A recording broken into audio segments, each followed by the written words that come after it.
Elastic, thank you for the tier 1 sub for the second month in a row, my friend.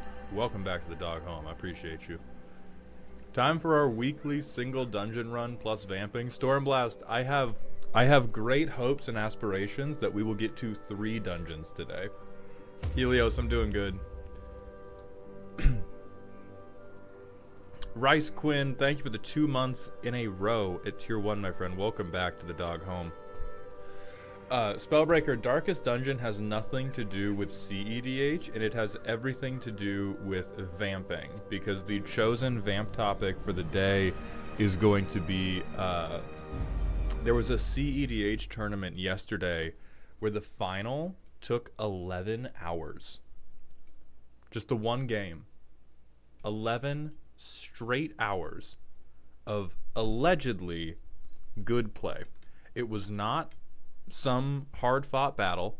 It was not a stacks war. The reason this game took 11 hours is because 3 people, primarily one player named Gold Sabertooth,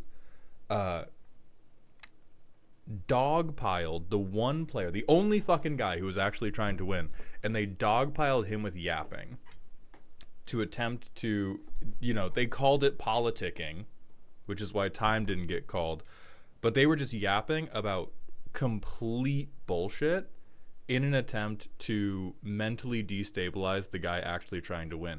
It was a stack war, and they were talking about like ridiculous dog shit or just straight up delaying the game with every single thing that went on that stack. Like one stack war took 6 hours. It was literally, they filibustered the stack. That was not politicking my way through a complicated stack war. That was, motherfucker, I am filibustering this game. And it was supposed to have no timer. And, oh, by the way, nobody won. In case we didn't drop that fucking cherry on you. Nobody won. It was a draw because the Yap Master, Gold Sabertooth, had to leave to catch a flight. And so they called the game.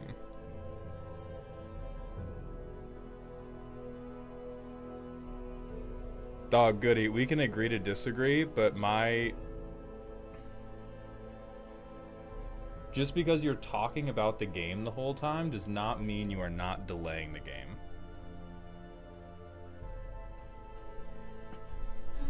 Like, we can... And if you did it in 1v1, you would get DQ'd fucking immediately. Like, we are...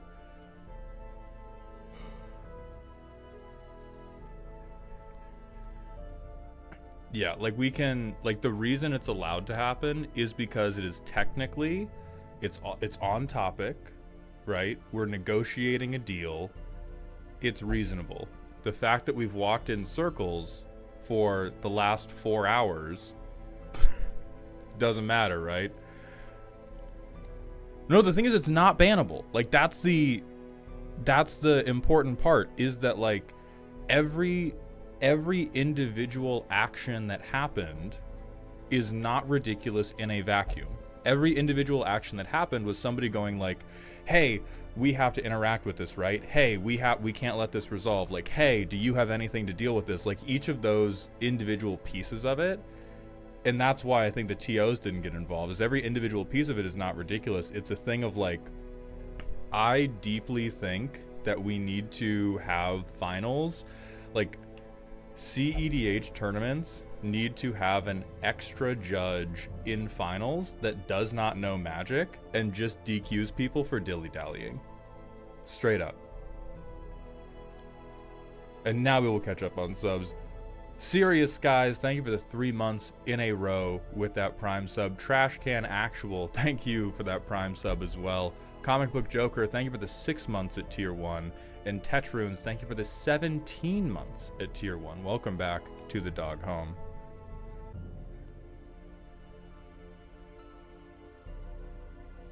This has the same energy as the Smash Bros. Player that shouted in an attempt to make his opponent fumble an infinite. Technically legal, but so scummy that it deserves punishment. That is my general feeling on it. It's like the... So, I mean, Raw, the thing is, there were multiple cockwombles. there was, I think the person who yapped the most was Gold Sabretooth, but two of the other players at the table were 100% going along with it and what's the right word? Escalating the yappening.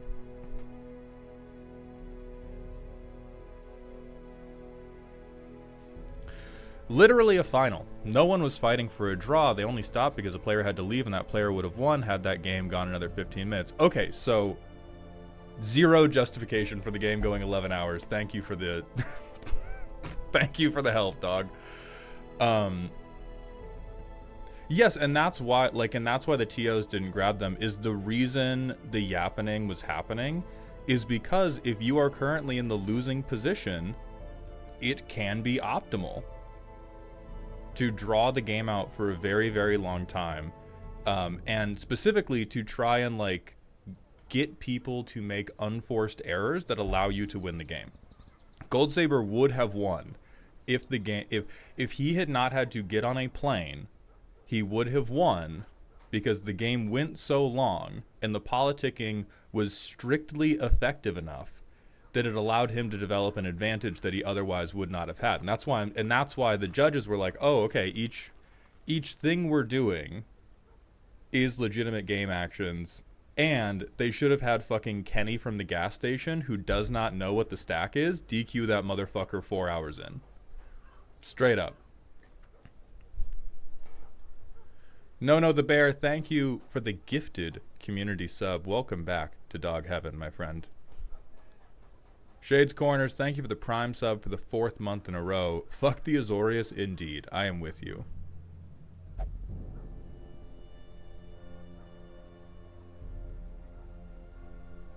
At what point do you just say screw it and walk? Well, that's like, it was a 10K event, so not really at any point. Not really at any point do you just like fucking walk. Oh, Tetrans, this was Commander. Like, the thing is, in any 1v1 tournament, they would have been disqualified 10% of the way into that game. Like, the only reason any of this was allowed is because we, one, we do not have, and we really can't have any hard rules about what is acceptable politicking and what isn't acceptable politicking. There will always be some angle to game if you try and create explicit rules around, like, this is what you like are allowed to politic with and this is what you aren't allowed to politic with. And then on top of that, as long as it is like relevant to the game, it seems that the judges and TOs and apparently even a great number of the players are sympathetic to the idea of, what if I hit you with, what if I won this Commander game via bad faith debate tactics?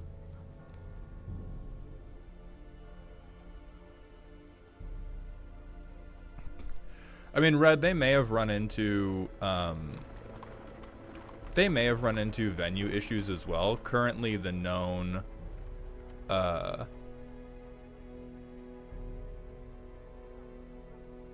currently the public reason is bro had to catch a flight, but that could have also bumped up against internal venue restrictions.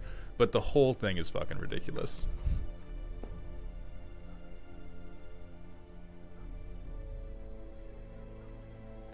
What's up, Shade?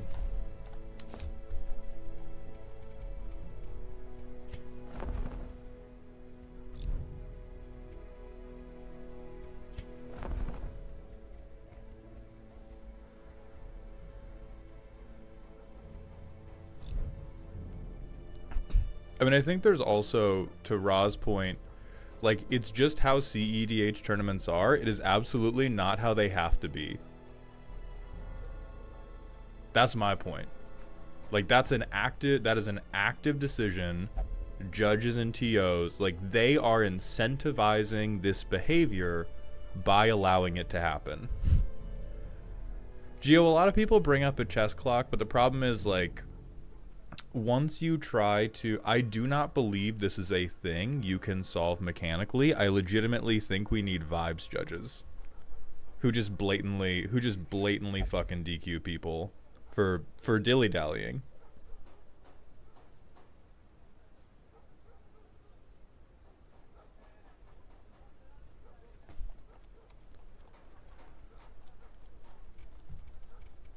All right.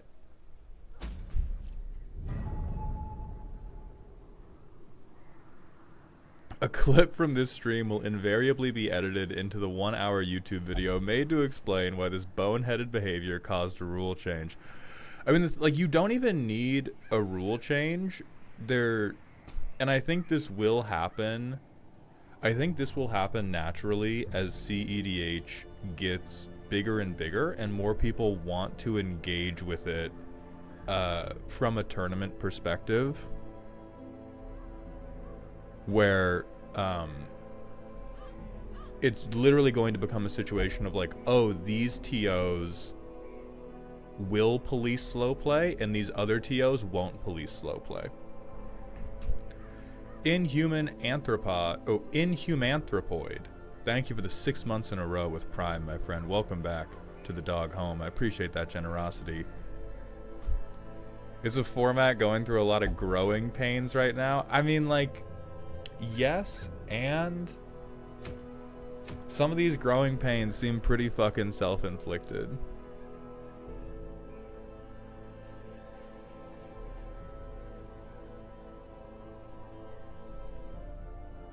Alright, is there any actual reward we want? I don't think I give a fuck about Calming Crystal. Who's in the lineup right now? A bunch of level 1s? Okay, well, hey, we're going here. Yes, it was the finals of a tournament were 11 hours because they do not time cap finals. And it took 11 hours because there was a stack war in which there were numerous instances of slow play that went unpunished because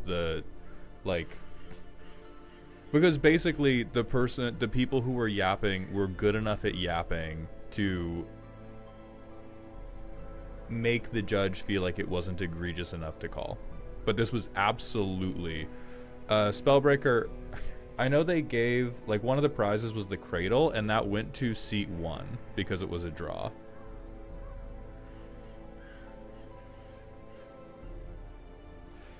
No, I made the deck cuts and adjustments to Edgar for the combat version. I've been having a better time with it, and now people at locals are proving it's not my deck they're mad about, it's me they dislike. That's perfect. I believe it was by seeding.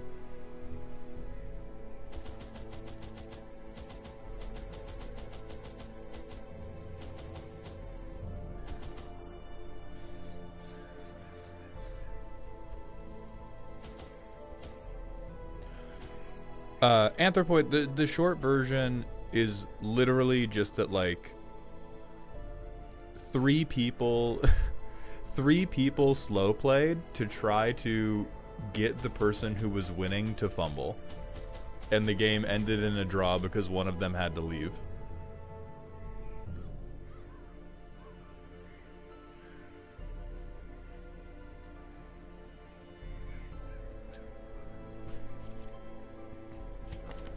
And that's really the whole of it. I'm going to be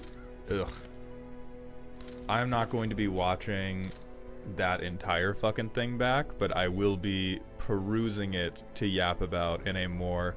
Peter, dude, did they get the VOD up? Because the thing was, because it was so long, YouTube was having trouble managing it. So they have a VOD of one of the earlier days, and I believe that is close to 11 hours. And so people think that's the VOD of the game, but that is not the game in question. That is just like one of the other Swiss rounds or top 16 or something.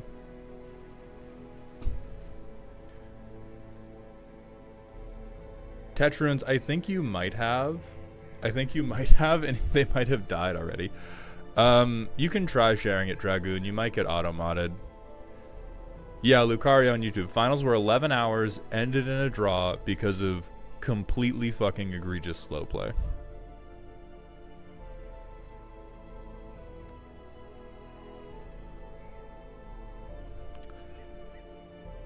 Nugget VODs, thank you for the rant redeem. From least favorite to favorite, what amount of colors do you like in your commander decks? Obvious options being 5 color, 4 color, 3 color, 2 color, and monocolor, counting colorless decks as monocolor. Okay, least favorite.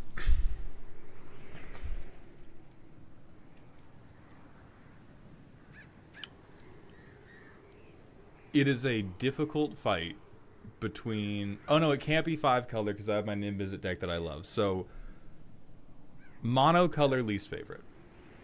Anytime I've built most monocolor decks, I don't believe in the phrase restriction breeds creativity as an absolute rule. I believe that restriction can breed creativity.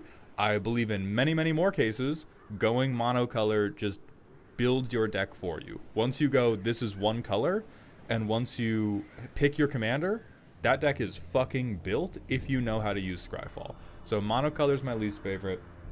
I'd say 4 colors my next least favorite, just because I've never seen a 4 color thing that actually had personality. This is absolutely biased by the last thing I looked at being Aragorn.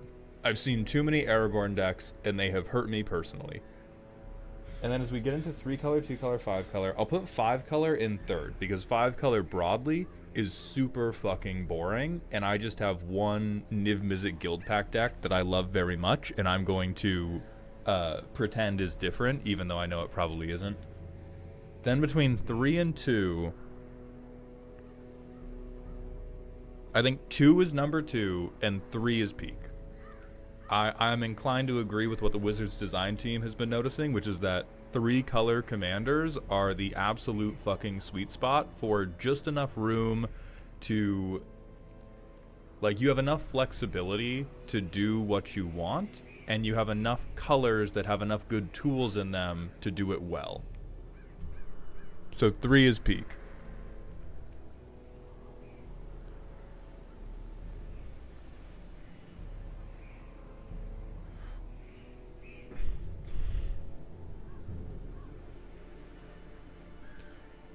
Yeah, it's not Atraxa bias, it's definitely Aragorn bias. Not relevant to the current not relevant to the current vamp, but what date is the Raffle roast stream again? It should be June 7th will be the next one. What's up, Jacobot?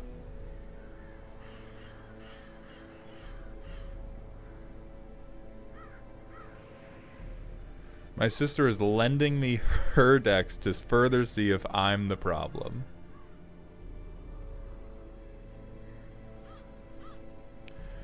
When it comes to 4 color, I consider building Breya in the form of the old modern egg deck, which I think is hot. I mean, listen, I'm glad you find joy in that. That sounds awful to me.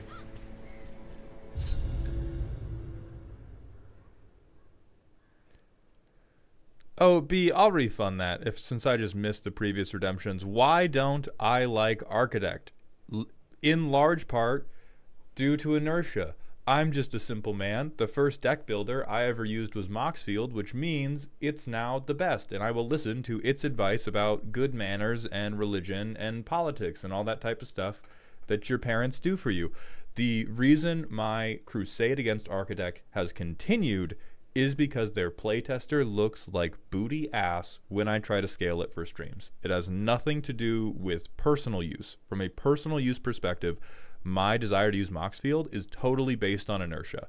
From a streamer perspective, the reason I port everybody's fucking decks to Moxfield is because Moxfield I can scale appropriately to show the cards well and show the board state well. And on Architect, nobody can ever read a single fucking thing, and so it's just bad for cutting stream VODs. Like, I'm sure there's some benefit to deck building that Architect has that I simply don't know about and won't get to know about because I'm gonna keep using Moxfield. But it's really like Moxfield's fine and Architect sucks to film. 1, 2, 4. 124, we are going to do custom card redeems today, but in service of actually getting through some dungeons, I'm not going to turn them on until we've completed a dungeon. In their card size setting on Architect Playtester, probably I'm not going to mess with it to fix an issue that I simply don't have on Moxfield.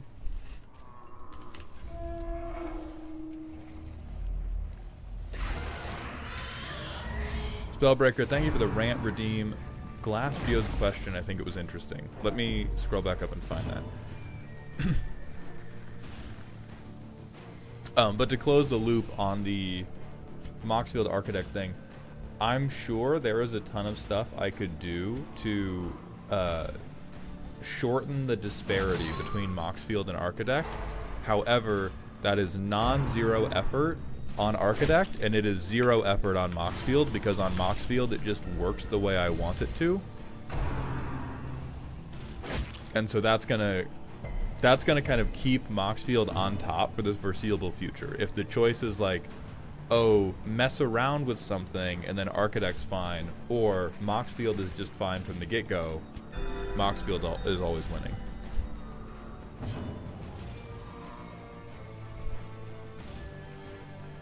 We have a prediction up, Dragoon. I'll start poisoning this guy who can be poisoned. Okay, next rant. Do you think commanders with ID colors not in their casting cost lend weight to their additional power level or hurts their power level? I may not be explaining this right. I think I understand it. I think you are saying, like, so Kenrith, which only has a white pip in his casting cost but gives you 5 color good stuff, is that more powerful or less powerful? For Commander, it's absolutely more powerful, and anybody who tells you different is lying to your face. Or just, like, boldly misunderstands how card power works in this game. Like, if you... Same goes for, like, the new Terra. I think they have, like, a gruel casting cost. But Terra... Kenrith is kind of a,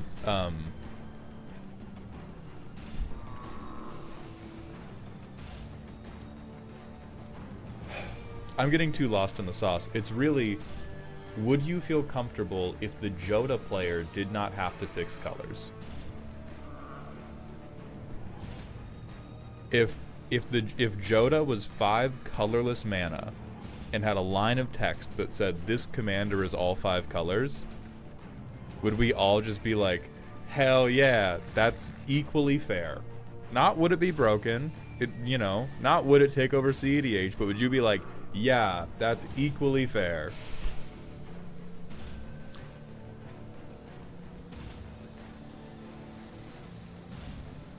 Do you think it's accounted for at all in their power level? I think it's one of the less accounted for things. I'm not wise enough in the ways of card design to attempt to put any type of, like, number or hard-hitting quotes on it, but I would say they account for it less than they should. I think we could get way more interesting designs if they committed more heavily to high pip costs.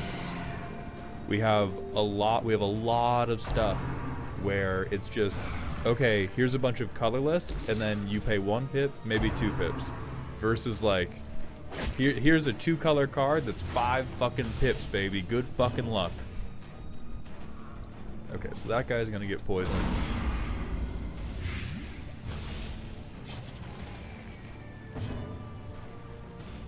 Catch runes, it depends on how crispy you want the bacon. If you want everything very crispy, chop then cook. If you like it less crispy, cook to desired crunchiness, and then chop. Phyrexian, could you repost that rant for me, please? Kill that guy, thank you. As the fiend falls, a faint hope blossoms.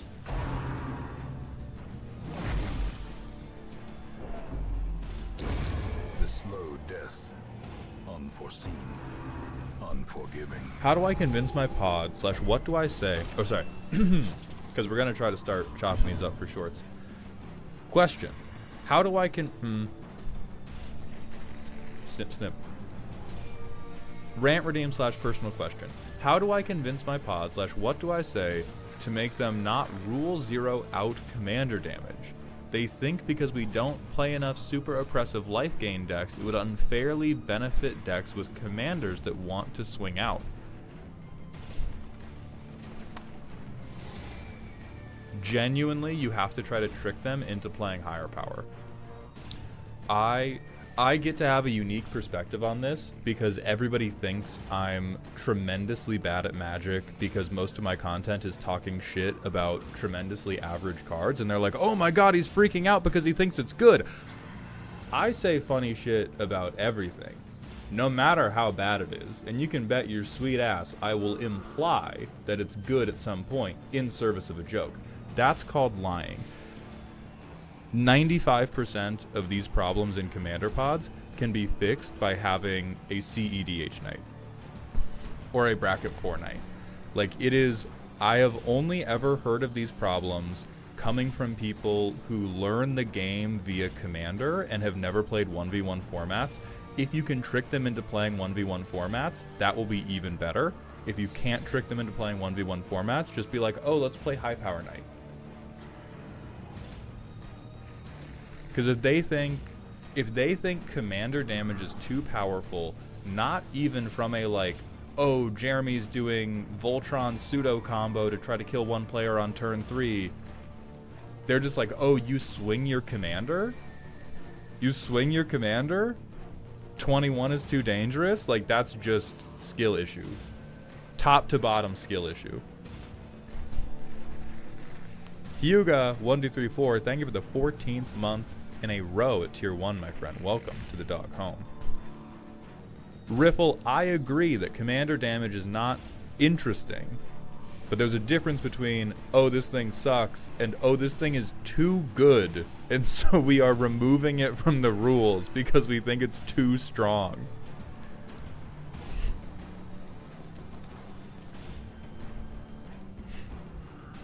Anyway, kill that guy.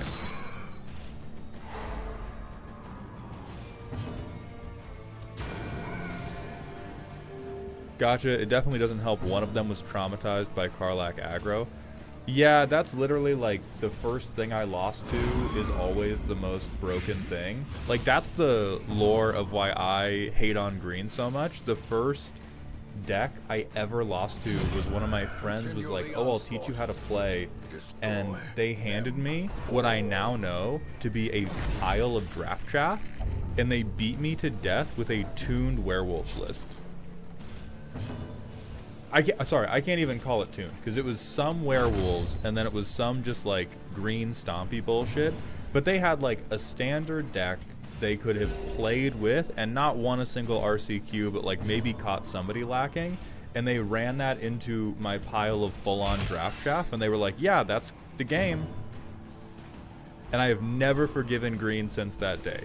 So I do get the first archetype you lose to is always just perma broken in your head, and there's no getting around that.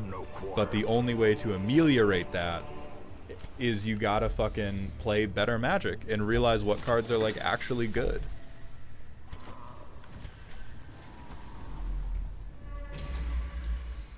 Krabs, you're right. Forest should be a game changer. If only treasure could staunch the flow. God damn it. Mega Suits, thank you for the Prime sub for the second month in a row. I appreciate those Bezos bucks. Finding the stuff is only the first test. Now it must be carried home.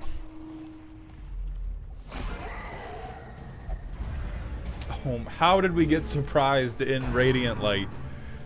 Van Hier Lord, or Van Hierix Lord, thank you for the Prime sub. Welcome to the dog home, my friend. I appreciate those Jeffrey dollars.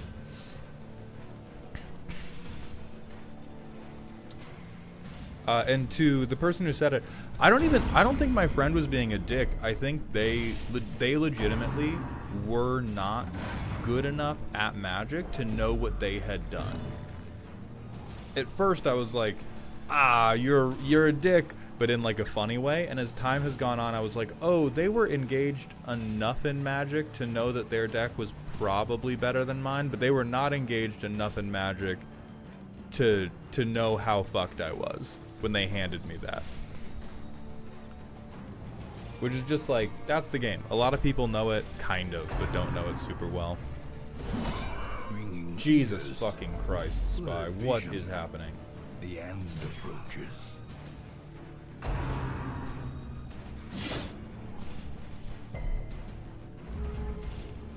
Without getting into the proxy reserved list debate, should OG duels be game changers? No. If we were operating in a world where all we had was OG duels and like basic lands, then we can maybe talk about that. But with the amount of color fixing that is available to us overall, the idea of an OG duel being on the same list as Rhystic Study, even though they don't all have to be the same strength to be on the same list, but the idea of like an OG duel being as powerful as Gaia's Cradle, we're talking bullshit at that point. Alec, man, thank you for the 10 gifted community subs. I appreciate your continued contributions to Dog Heaven, and I have a feeling I know what these gifties are for.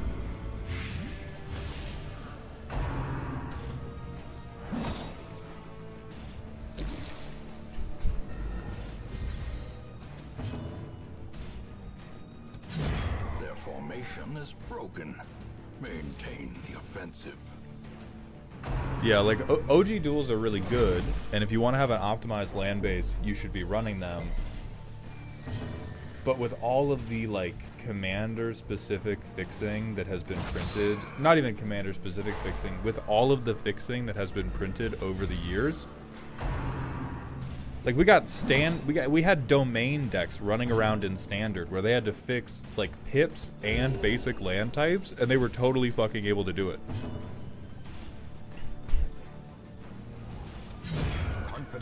It still throws me off a little bit that crop rotation is a game changer. See, that just means you're not evil, which is good, and you should be proud.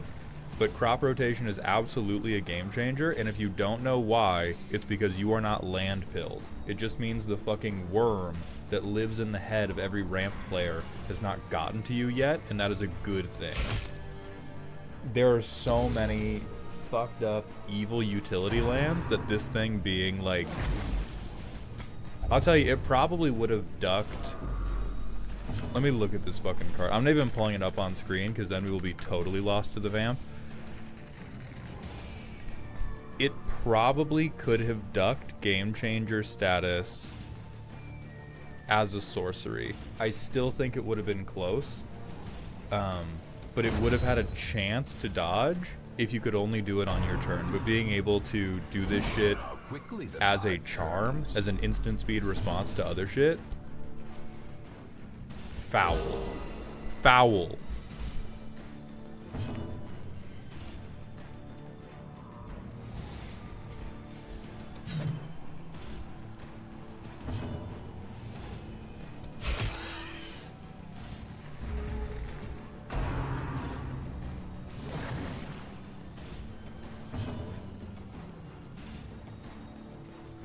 Yeah, take your time, Alec. I'll watch for him in Deer Mauled Hound.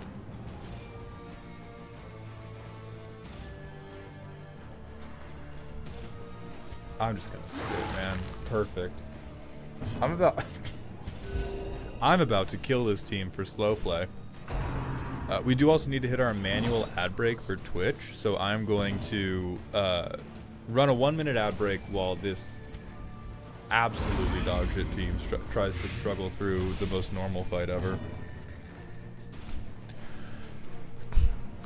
I had a friend introduce 2 of my friends to Magic over cockatrice with Commander. He used a net-decked Yuriko list and literally won on turn 3 with natural Thoracle Demonic Consultation combo.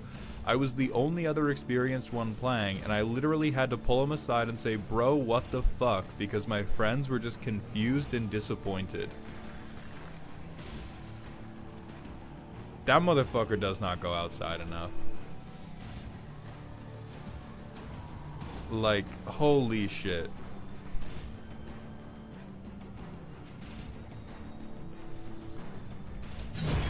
That is astounding to me.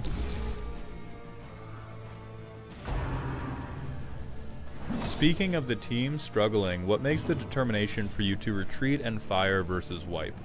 I will do retreat and fire if any individual member of the team has done good enough that I really want to preserve them. Like if I have somebody on the team who I think, oh, their items are great, I've invested a lot of levels in this person, they have really good quirks, or they've been very lucky with their hits, I will attempt to retreat so that I can save them. If everybody is having a bad performance, I will just let them die out of spite.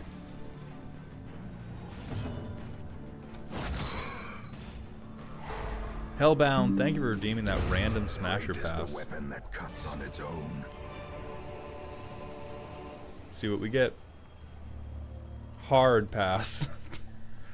Hard pass. No thank you. That's all beak.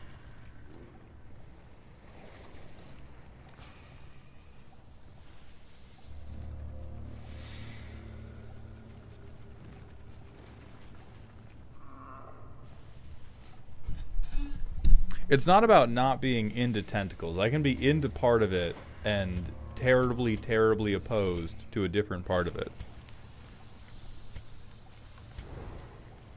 I missed the start of the stream because I was watching the podcast. Thank you, Maya.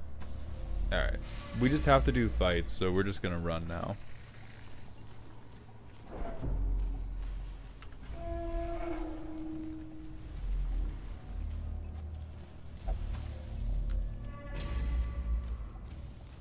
Maul, do you consider playing XCOM 2 After Darkest Dungeon? It's on sale in Steam for $3 right now. I'm considering it. Zenorum, one of our regulars, currently has a $100 bounty on us playing XCOM after this. Really the things up for debate are after we defeat Darkest Dungeon 1, which would happen in like a day or two, maybe 3 years. We're either going to do Final Fantasy, we're either going to do XCOM, or we are going to do Clair Obscura Expedition 33. Because, so XCOM, I know you guys want. Final Fantasy is very generic and is going to have the like, local commander player discovers Final Fantasy for the first time. And then Clair Obscura is, I know, just a very hot game. And I might kind of miss the wave on that one. Pokemon could come back, White Bread, I'll tell you that. Compassion is a rarity in the fevered pitch of battle. I'm 90% XCOM, 8% Final Fantasy, 2% Clair Obscura.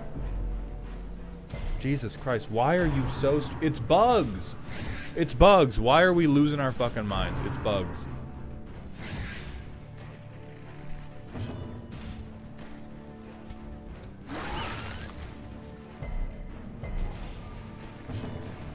Holy shit, Nathiator, thank you for the 20 gifted tier 1 subs. Holy fuck, my friend. I appreciate that continued generosity and support of Dog Heaven.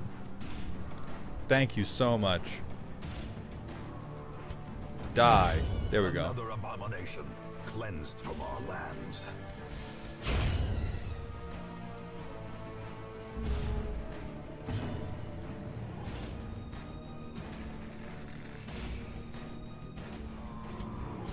Theater dropping the XCOM bounty for fun.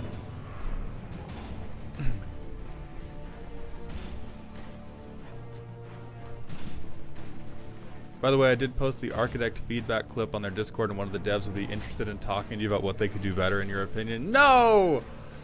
I both love and hate that I've been loud enough on the internet that me complaining is now a call to action. Thank you, Darebrained, for setting that up. Because it would be nice to not have to, like, port stuff over.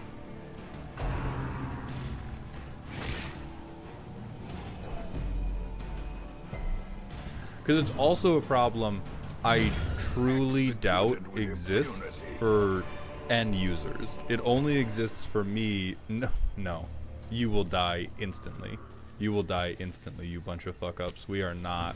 Don't even look at it. Don't even look at it.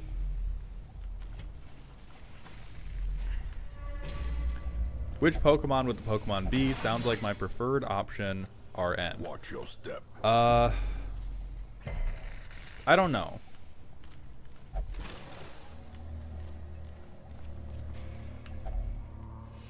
Oh, we know that doesn't... Oh, whatever.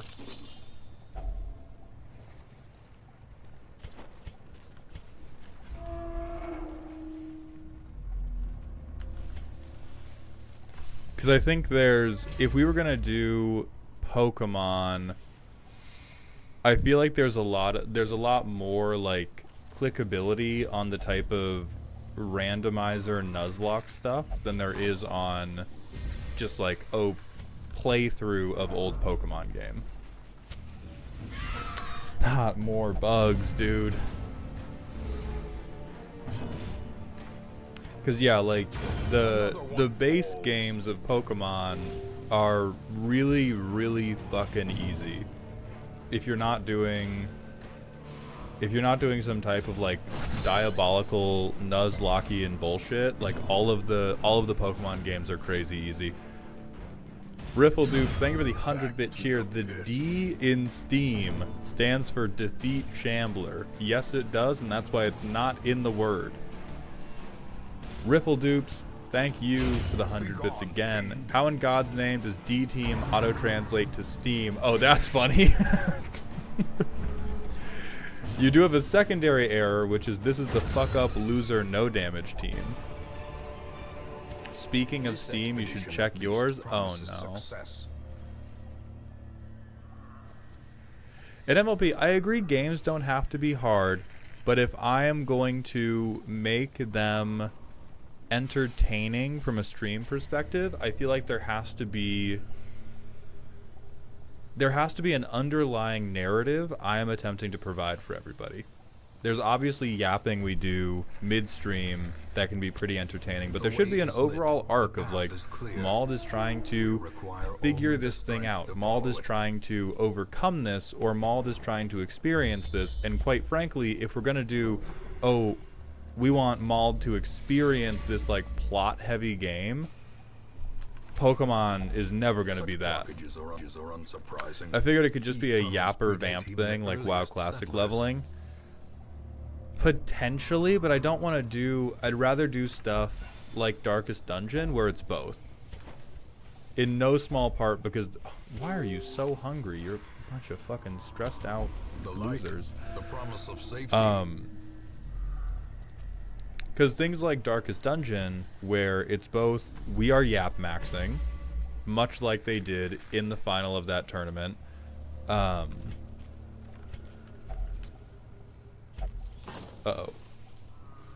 Are you an alcoholic? Oh, god damn it, you're an alcoholic now. Fine, dude, fine, you bunch of fuck-ups. With a singular purpose. So anyway, because there are plenty of games I can do that are both difficult and allow for large amounts of vamping. Drark, thank you for the Prime sub. Welcome to the dog home, my friend. I appreciate that generosity.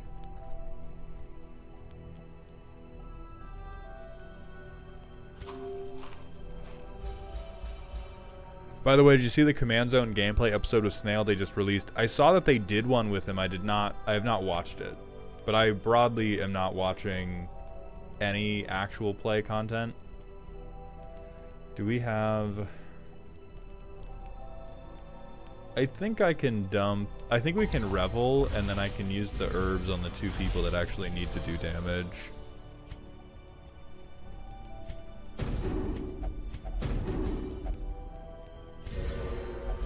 Alright, chill as. And now we're gonna get ambushed. Mauld hates the Command Zone. You heard it here first. I am worried that eventually I think I'm going to get a reputation for hating the Command Zone because I just launched so many strays at Josh Lee Kwai, and it's all love, but he enjoys a very different part of the game than I do, and so he's just such a it's just so easy for that to be like, hey, big popular guy who certainly does not give a fuck what I think about him and likes things I don't like. Bang, bang, bang, bang, bang.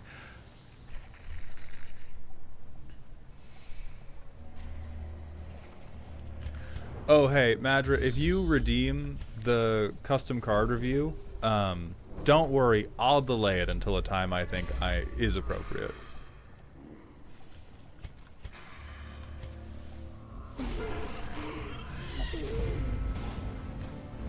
Spoiler to anybody who wants to watch, they left Esper Sentinel on board for 5 turns straight and never paid the 1. I was so frustrated from that. Yeah, listen, I am not a primary source for this. I have never been even invited to Command Zone. I have never filmed with them. I have never even watched one of their episodes. Everything I have learned about them leads me to believe that they are WWE magic, which is like a good thing. That's an entertaining thing. But they are playing loose in a lot. Like, my understanding of that show is they will play loose if it allows somebody to pop off or get something else good to happen later. I don't know if they're scripted or not. I doubt it's scripted. I would probably their live shows, they at least like, I don't know. I feel like if I even say, oh, maybe it's scripted, it's just going to become like a game of telephone where like, I heard this creator say they script every single word on the show. And so I'm not keen to engage in that. I have no idea if it's scripted. I would 100% believe that they just like passively let stuff like that go more because they want the games to be big and exciting, and more shit can happen if you are allowed to run away with a heuristic study, because I also don't think they play very combo heavy. And so my impression of it is very much that it's less likely for something to happen that's like, oh, we fed a heuristic study 4 cards and then they Thoracle consulted and won. That's not going to happen on the show. And so they're a little bit more comfortable. They're a little bit more comfortable being like, oh yeah, we'll leave this card draw engine on the field because all that's going to happen is you're going to do something Pog and we're all going to Wojak, rather than, oh, we've made an objectively bad gameplay decision and now you're going to win on your turn because of it. Because they are insulated from that, they are more able to do stuff like that. A decisive pummeling.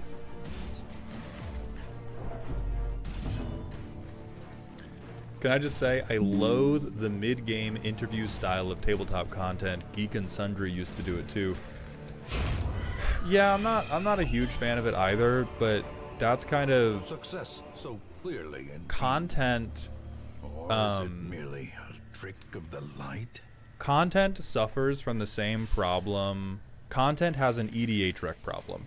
It has the exact same problem that Commander deck building does, because so much of what people call market research is just looking at compilers. And so if any video with mid-game interviews does well, that's the fucking meta now, dog. You see it with thumbnails, you see it with titles all of the time. If anything works, everybody looks at that and goes, okay, that is the recipe, let us repeat that recipe, and then we can maybe do tiny iterations on that recipe, but we need shit that works. And we've proven that this shit works.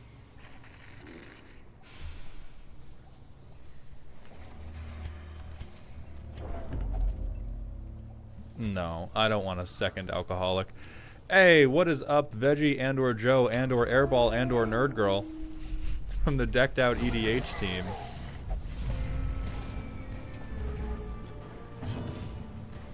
Yeah, I haven't watched Play to Win stuff, but I know that a lot of people, it's always Nerd Girl. Hello, Nerd Girl, good to see you. But I know that their games are like very, very tight, which is definitely a positive for the people that just want to see more Commander being played versus like the narrative of it. But a lot of people also want the narrative of it. Like, I think the issue is there's probably like 3 different audiences who all want to watch live Commander gameplay, but all want to watch it for different reasons, and they all go like, this is how you would make good Commander gameplay, and then they lay out the third of the content sphere that they actually want to engage in, and then there's like the other 2/3 that want to watch it for WWE reasons, or watch it for like kooky narrative reasons. And then there's the third that just wants to see good cards get played.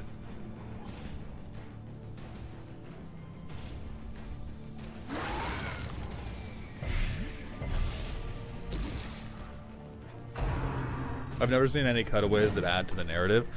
Yeah, I think a lot of it is just like, so it's two things. One, it's fishing for if we can ever get a really good line. Because if you get, oh god, my hands are beginning to shake with the desire to pull up a slideshow to explain this. But in short form, and this is so far carried forward in long form as well, the number one quality that will dictate whether or not my video is successful is, did I say something so crazy that people quoted in the comments? I did not begin to appreciate this aspect of the deck roastings until I was like hundreds of roasts in. But it's like a hook in a music track. Like, you want something catchy and quotable, and so cutaways let you fish for that. But on top of that, what the cutaway is doing is providing informational catch-up moments for people that are watching in a second browser. Like, for anybody that's watching the show as second screen content, which is what a lot of YouTube content is designed to be. It's what a lot of my deck roasting is designed to be. It's kind of like procedural TV shows where before and after the ad break, they always like summarize what has just happened over and over and over again, so that the people who aren't watching super closely have an opportunity to know what's going on and not feel confused.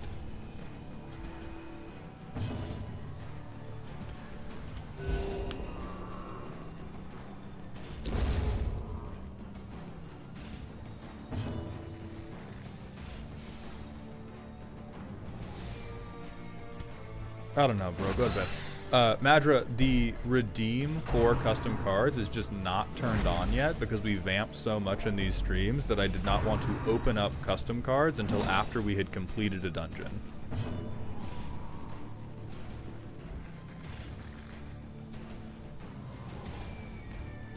Die. Eradicated.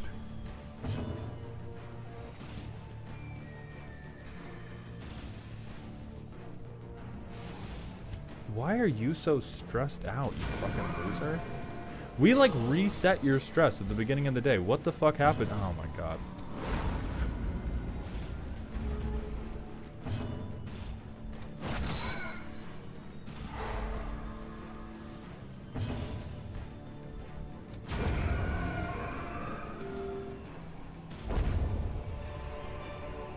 Seize this momentum. How dare— oh, thank fuck. Yeah, let's leave. How dare you leave out, I taught your crater hoof how to throw up a gang sign. Like, yeah, the thing— You are doing just work. I used to worry about, oh, do I think this roast is good? Like, do I think this roast is informative enough? How accurately does this roast capture the energy of the pilots?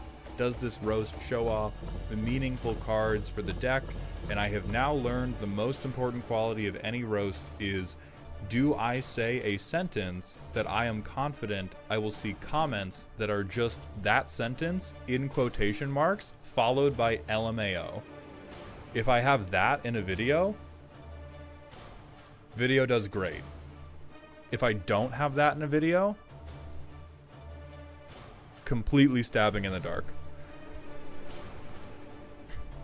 Nathiater, yes, this is, we have completed our first dungeon.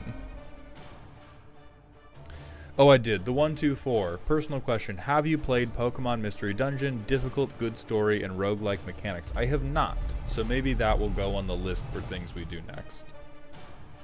Dud, Hitter, and Ruins Phobe. Okay, who cares about that? Strength and peace. All can be found in the focused mind.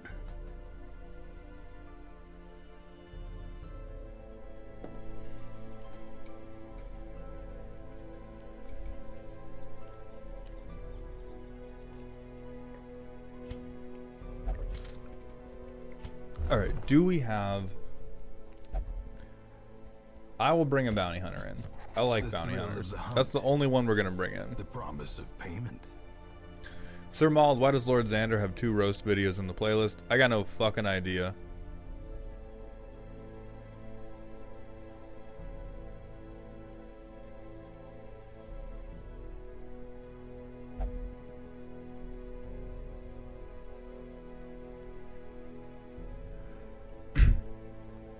White Bread, thank you for the 50-bit cheer. Give me a custom card building challenge, boss. I have no brain cells. No, I have no potential challenges for you, White Bread.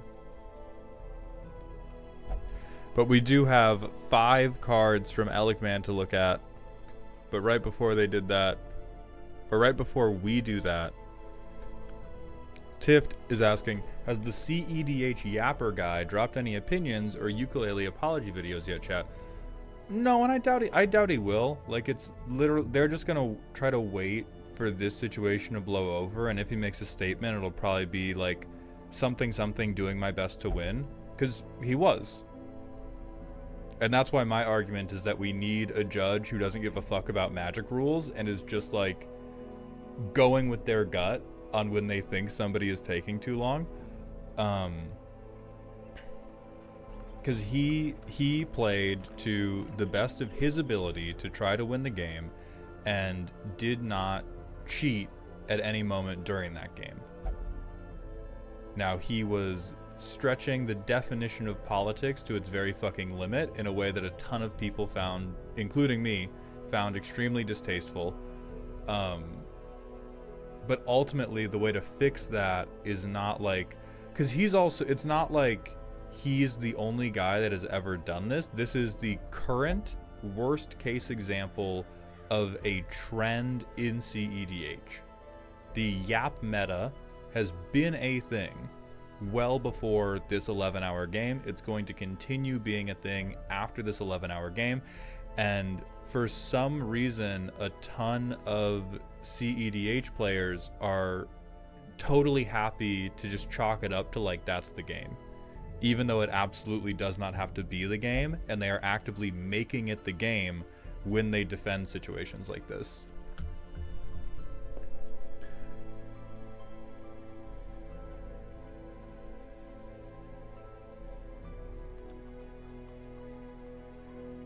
Nay Theater, yes, you sure can. Alright. So we have a lot of design notes. We have a Saltine, followed by Age of Sigmar, followed by Saltine, then Age of Sigmar. Then I think another Age of Sigmar. Alright. Gorthlund, the Iron Shadow, a 5-mana 5/5 with Menace and First Strike, and a PhD thesis. Whenever they attack, you may sacrifice a non-land permanent. When you do, create an artifact token named Hero's Grave with, at the beginning of your upkeep, if your devotion to white is 3 or greater and your devotion to black is 6 or greater, exile target creature with mana value less than or equal to the difference between your devotion to white and black. And tap, make an XX Spirit Knight creature token with flying, where X is the total mana value of cards exiled with Hero's Grave. I can almost appreciate the path we were walking before we fell down the cliff with this one. A 5/5 with Menace and First Strike with an attack trigger that sacrifices something. Not weird. Having a repeatable way to exile something. Not weird for Orzhov. Caring about devotion is not weird in general. And then turning that into a token payoff is also not weird for Orzhov. I think it is just the number crunching on this is so impossibly large as to make this almost unplayable.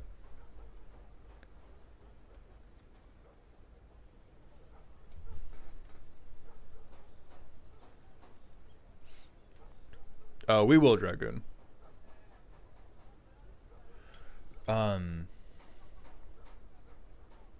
I just think we're too deep in the sauce to make this work.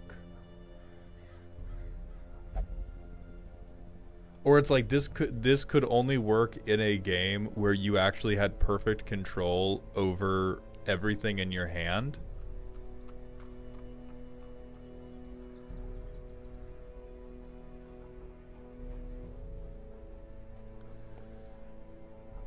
Because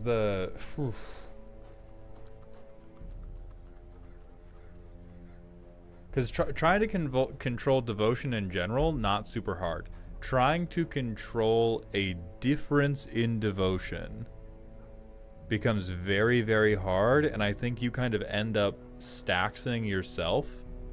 And the payoff for this is just creature stacks. Like the payoff of this operates in exactly the way I want it to is my opponents are not allowed to have creatures, and I will very, very slowly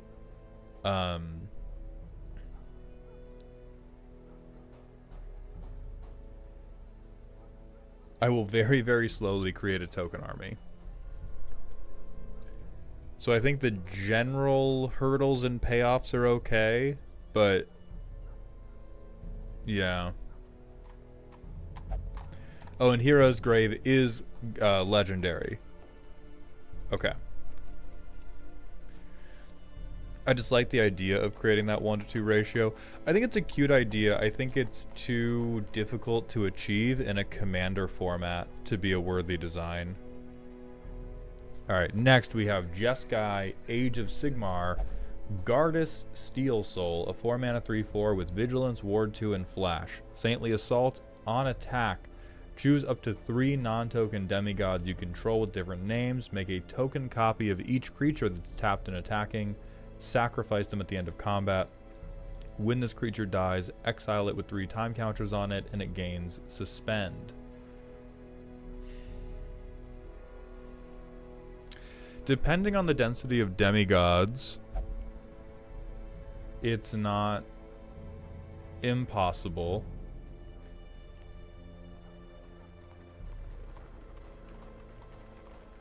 And it also depends on how good the demigods are. Getting 3... Why is every single one of these a book? Welcome to contemporary commander design when you are allowed to write fanfic.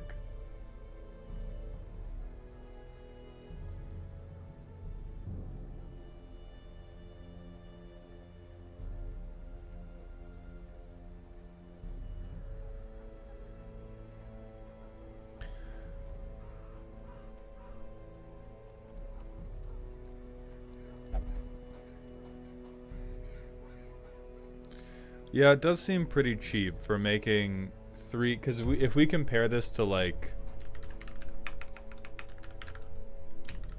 if we look at Delina, which is another thing that makes token copies on attacks, this is narrower than Delina, but also the floor is make triple. Flash is mostly a flavor of Jeskai that Alec Man has been using for this set.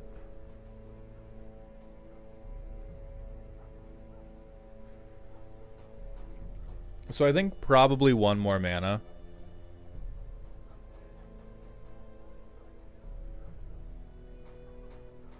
Probably 1 more mana to put them above Delina if our floor is pretty well above Delina. Alright, next we have May, Master of Temperate Fire, a 3-mana Boros 3/3 with First Strike and Lifelink, and Mentor. Whenever May mentors a creature, put a Mentor counter on that creature. Creatures you control with Mentor have whenever this creature attacks, it deals damage to target player equal to its power.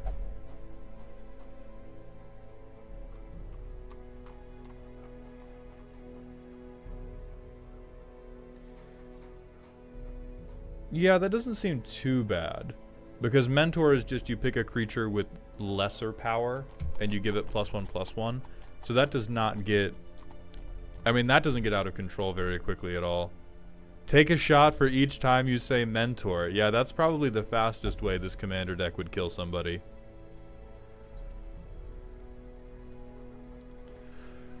I don't think it's creatures you control with mentor counters to allow you to play other things that just have mentor on the card.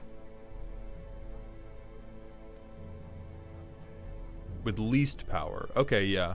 Yeah. Because this lets May burn on her own attack, which isn't commander damage, but does give you some life gain. I think, like, the strategy this would have to helm, it's so shitty that, yes.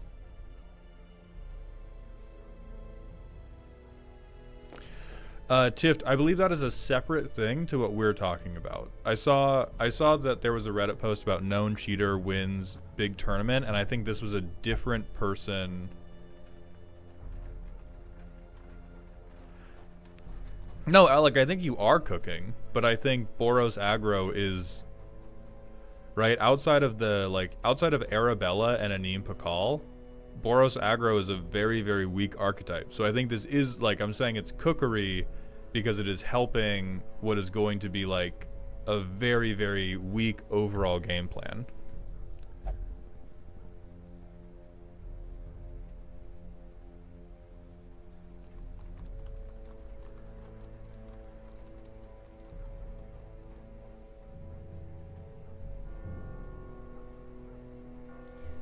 Vandus Hammerhand, a 5-mana 6/5 with First Strike, Trample, and Flash.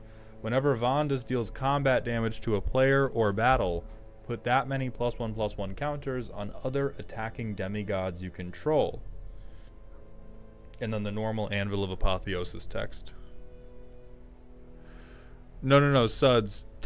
I don't know if Temujin is the cheater, but the Yap Maxer from the 11-hour final is Gold Sabertooth and then 2 other people, which is not Temujin.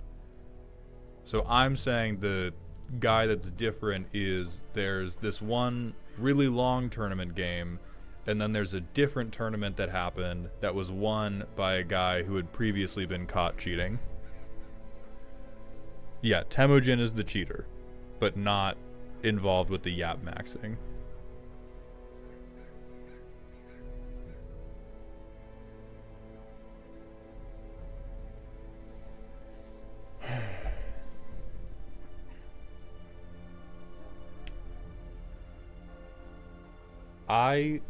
Okay, for this card, First Strike tramples 6/5 with Flash.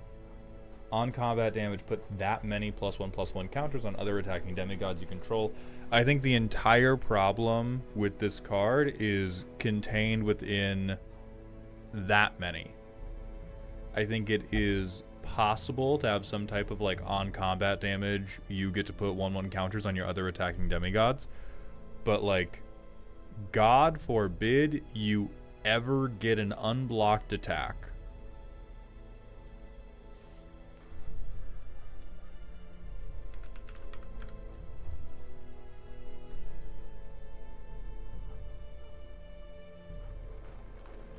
Yeah, like this type of effect would be fine if we were getting one at a time and we didn't have access to green to be doing other shit.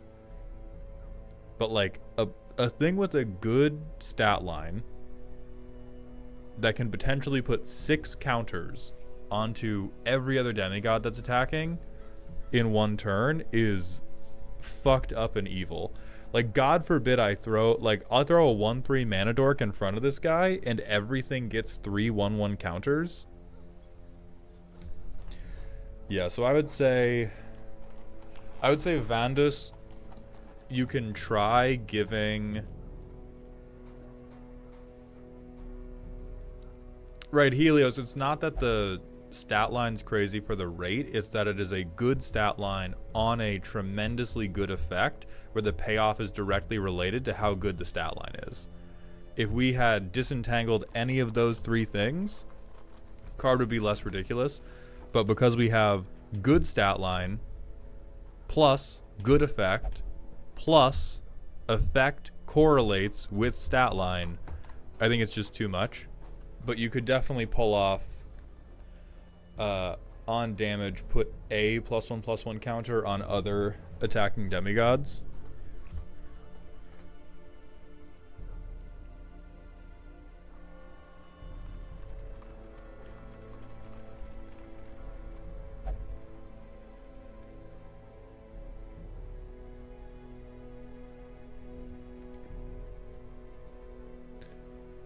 And then I'm going to turn the custom card review on for the masses to claim.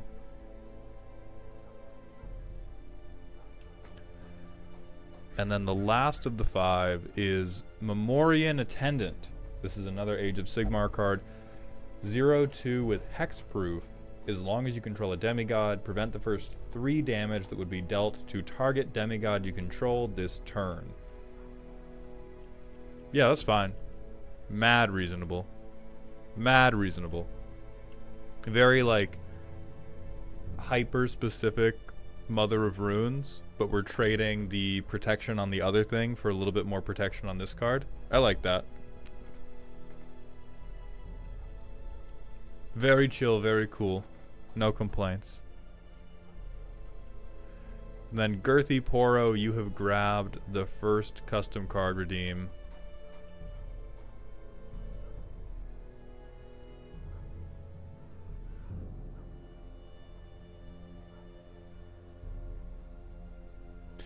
Maud should never openly say when the redeem goes live and just rip it randomly during a dungeon. That's a good idea.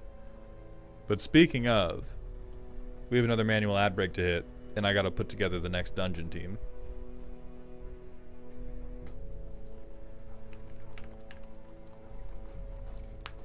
Okay, so who do we have available to us? Do we have any events? So Idle Man-at-Arms gain a level, but we don't care because we don't have any Man-at-Arms. Our A team is almost back. Shadow Walker's not ready though. Why, bro? Oh, Unquiet Mind? Fine. You will just give into alcoholism. See if I care, man. Then Genzinator's also way too fucking stressed out. Starry-Eyed will only drink. Dog, you are fucked up. That is awful. Tetanus? I guess we'll cure tetanus. I don't give a fuck about wasting sickness. I don't give a fuck about vertigo, dude. See if I care, man. See if I fucking care.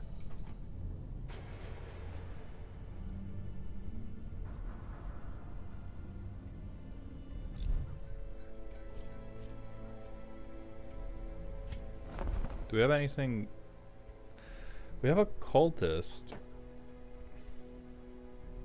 Leper item. Sun cloak's not bad. And then just speed. Who cares? Mecha Zelder, thank you for the prime sub. Welcome back to the dog home for the 9th month in a row. Put me in, boss. Oh, we're not in full screen? Hold on. Thank you. We just drafted a new goon who I think can...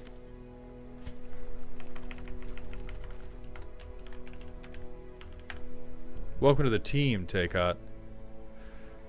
Personal question from Dumb Paramecium. You prefer this one over Darkest Dungeon 2? I've never played Darkest Dungeon 2. This is the first time I have played Darkest Dungeon. Period. Alright, so Zelda, if you want a mission, what can we do for you? I think we can do this level 3 mission. We can try to get this padlock to give to give our fucking abominations a chance. But who the fuck tanks? Okay, Zilla can tank. Zilla can tank, and then... Can we just put Dragoon in front and make him tank? Hell yeah, we can. Hell yeah, we can make him tank. Alright, so that's the team. We are going to go kill the Unstable Flesh, which I have never fought before.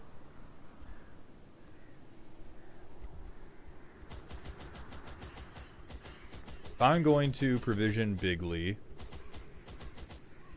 because we have an Antiquarian.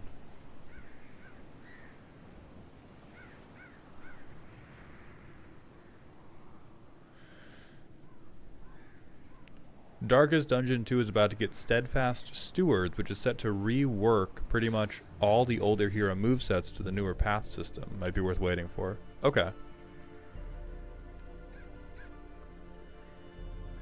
Seeker, thank you for the Prime sub for the 3rd month in a row, my friend. Welcome back to the dog home.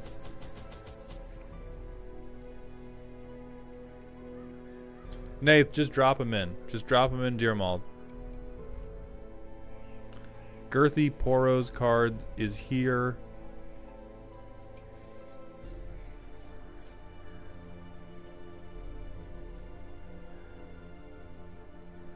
Standoff. Boros Enchantment. As it enters, choose up to 1 creature each player controls. They gain first strike for as long as Standoff remains on the battlefield. For 3 mana, destroy a chosen creature, then destroy Standoff. This ability costs 1 less for each time it's been activated this turn and may be activated by any player that controls a chosen creature. That's funny. I like it. I have no idea if it's costed appropriately, and I don't care because it makes me happy. I like the idea of naming 3 of my opponent's creatures and letting them shoot each other in the dick. Beautiful. Yeah, I approve. True Boros shenaniganry, and they deserve it. I could not store such a prodigious amount of offal, nor could I rid myself of it easily, possessed as it was by unnameable things from outer spheres. When excavations beneath the manor broke through into an ancient network of aqueducts and tunnels, I knew I had found a solution to the problem of disposal. Shade Stack War. So you activate Standoff once, and then with the ability on the stack, it's cheaper to activate again, and you can just pop it up and blow up every creature with Standoff. The thing is more terrible than I can describe. Updates to the pre-roast streams. There's no updates. They're going to happen. Oh, Big Scout. They're going to happen the same way. The next one is on the 7th. Yeah, next one's on June 7th. If I'm gonna go down, if I'm gonna fight, I'm gonna at least fight for treasure. No, don't. Why? Fine. Fine. Not fine. Much less fine. Never mind, we got surprise round. Easy shit. Kill him.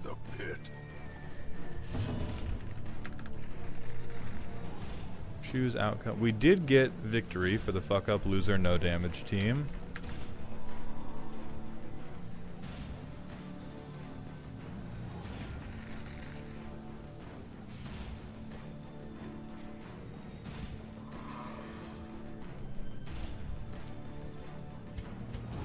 Just dodge buff. I think that's all we're going to be doing in this dungeon.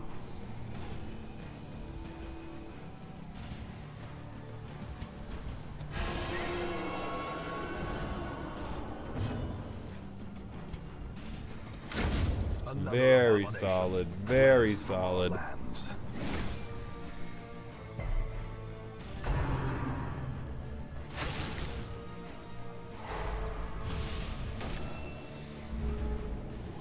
Also, the boss's lore that you just heard is incredibly funny to me. The ancestor just being like, oh shit, I have all of these demon-infested pig parts. Guess I'll just throw them into the sewers and never think about those again. I mean, that's most Americans after a barbecue. Alec, man, thank you for the 2 gifted community subs. I appreciate your continued contribution to Dog Heaven. Yeah, Madra, you don't have to pay money, but whenever we have a... So there is a 20-minute... One sec. There's a 20-minute timer on the custom card review each time somebody claims it to prevent these streams from being exclusively custom card reviews. Or at a going rate of 2 gifted subs, or I think like 500 bits, you can beat that delay. Otherwise, we just have to wait so that there is an outside chance of me completing Darkest Dungeon.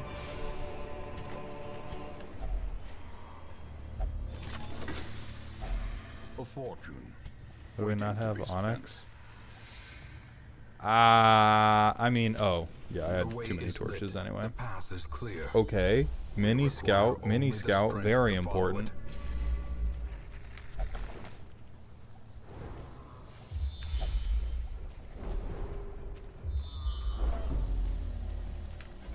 Okay, good. We can duck. There's a path through that allows us to duck most of the fighting. We do not read in this family.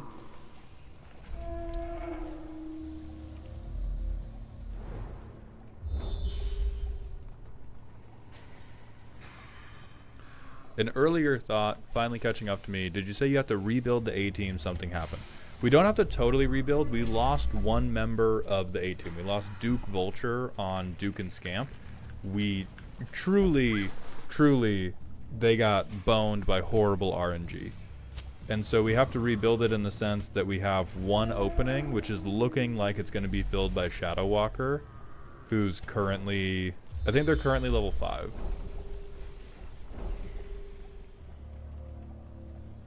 Alright, dope. We go to that room, we camp, we will do another custom card or two, and then we will fucking murder this boss. Okay, I guess that's measure. fine. Awarded to the brave and the foolhardy alike. Vestal only, highwaymen only. I don't need both shovels.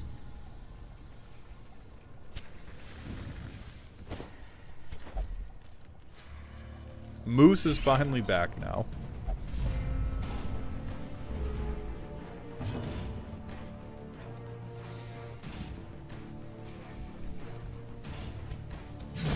Be gone, fiend. Very excellent.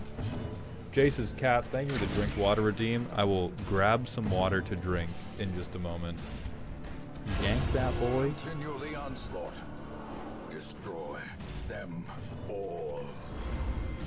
Listen, that's fine, Fluff. The spiders in these dungeons are either completely blind or 100% lethal. There's no fucking in between.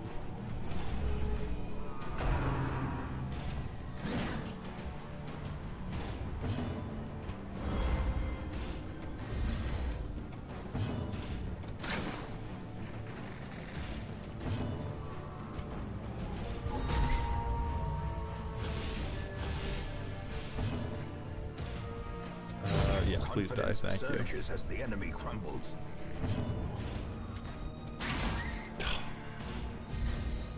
So fucking close. And I have no offensive abilities on the Antiquarian. Beautiful. Beautiful. Press this advantage. Give them no quarter. Alright, this is a lot of potential money. I believe a sapphire is worth more than a common trinket. I do not give a fuck about these herbs.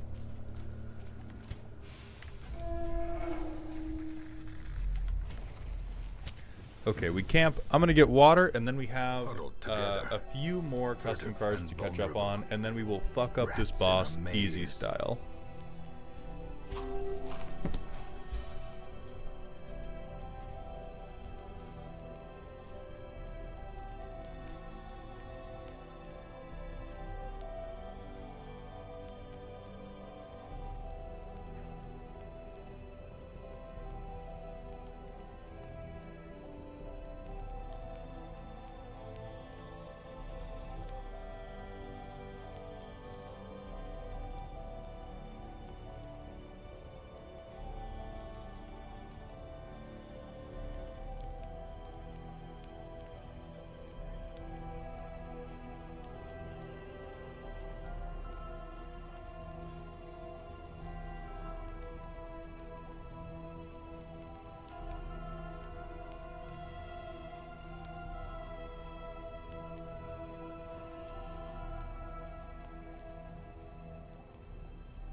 Let's hit this drink water.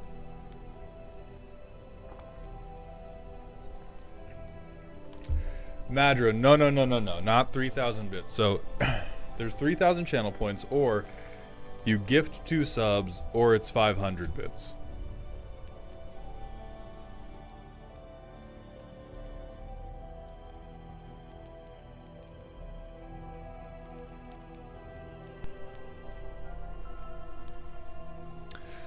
Dragoon, that is not genie advice. Frankly. Alec, now that you asked, it's officially 10,000.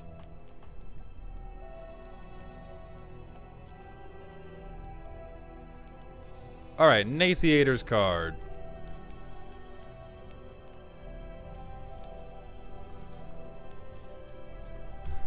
Zivu Arath, God of War, a 6-mana 4/5 with Provoke. I do not recognize this keyword.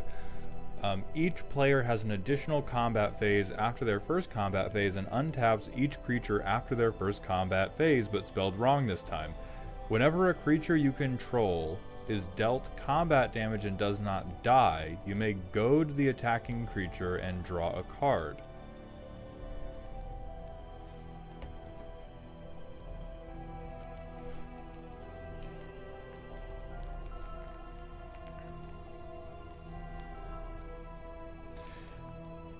This is almost interesting, but it's... I feel like this double combat phase thing just gives the game away almost instantly. Whenever this creature attacks, you may have target creature defending player controls untap and block if able.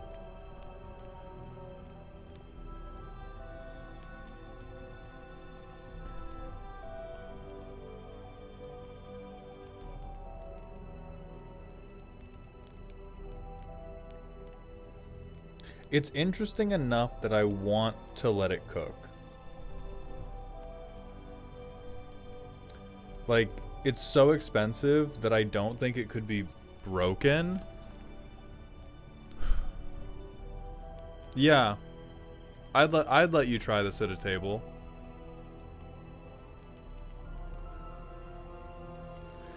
I mean, Jund control is like a pretty big stretch of what I think this would be. I think this would just be like maybe you hand out 1/1s to people with like the hunted bone brutes of the world, and you just do a lot of forced combat, which most casual tables do need.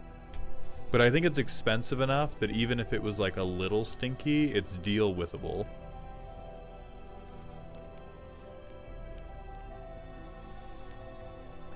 And then next we have Savathun, the Witch Queen. 6-mana Esper 3/6, flying, 2 truths and a lie. When Savathun deals combat damage to a player, look at the top 3 cards of target player's library and exile them face down. Reveal 2 of the cards exiled this way. Target opponent may let you play the revealed cards for as long as they remain exiled. If they do not, you may cast the face down card without paying its mana cost.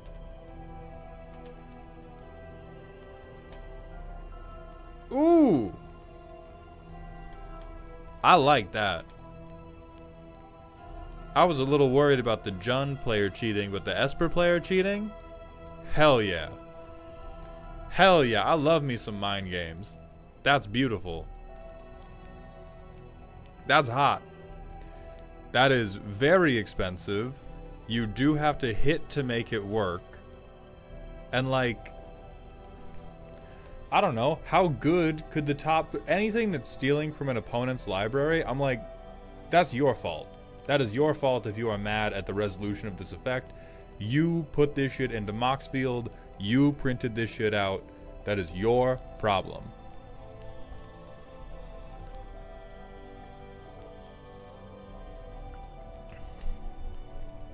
So yeah, that's pretty hot.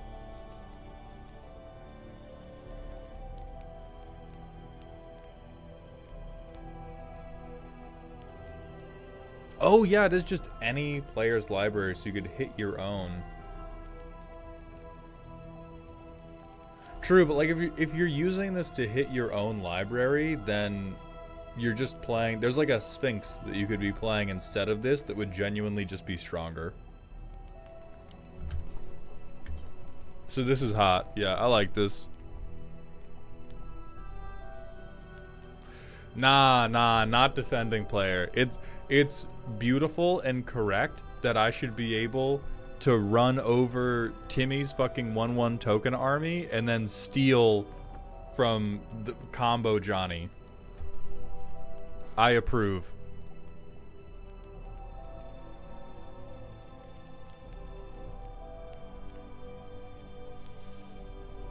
Then we have another one from Elikman. Where is this fucker? Here we go. Convral, a 10 mana Esper card? Okay, affinity for walls and golems. I have to zoom in on this. Hexproof, reach, trample. It is 500 for a skip, yeah. 6/12.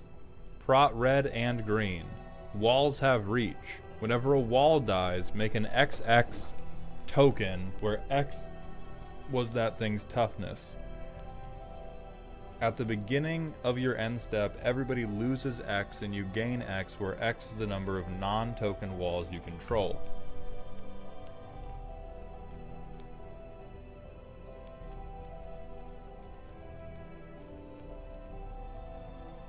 I mean, sure. Walls are really bad. This is at least something to do with walls other than they just attack directly. Like, you're a wallistocrat? You're from Wall Street. There's the pun. I'd let you try that.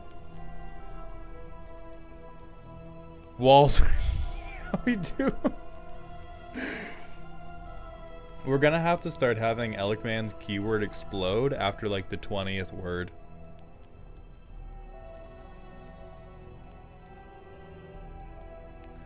Zenorum, I feel you for sure. I don't think I have... I think I would get too angry ranting about that topic, but I think every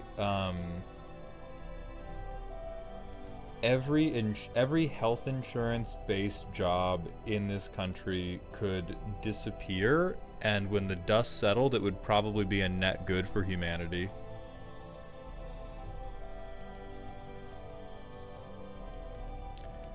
Yeah, I do believe the wall tokens we create could attack.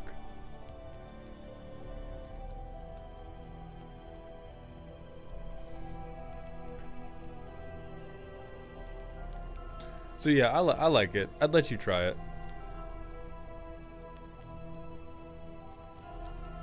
And then we have one from Maya's that we missed from an earlier stream, and then both Suds and Phyrexian HR. Thank you both for the 500-bit cheer contributions to the dog pile. I appreciate both of you, and we will get to your custom cards straight away.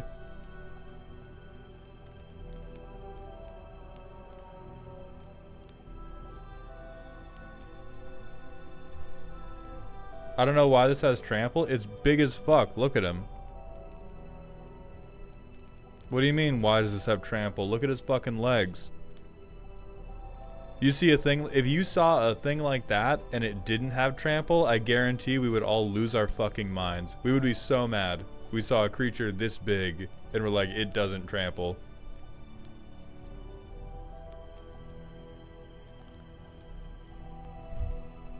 I mean, MLP, just say you lack vision.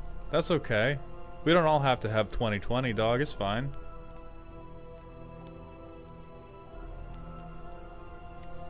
Okay, An Lee, your friendly exorcist, a 5-mana Golgari 3/3 with menace, protection from spirits and zombies. Whenever they enter, attack, or become tapped, endure 1. Sack a spirit, regenerate them.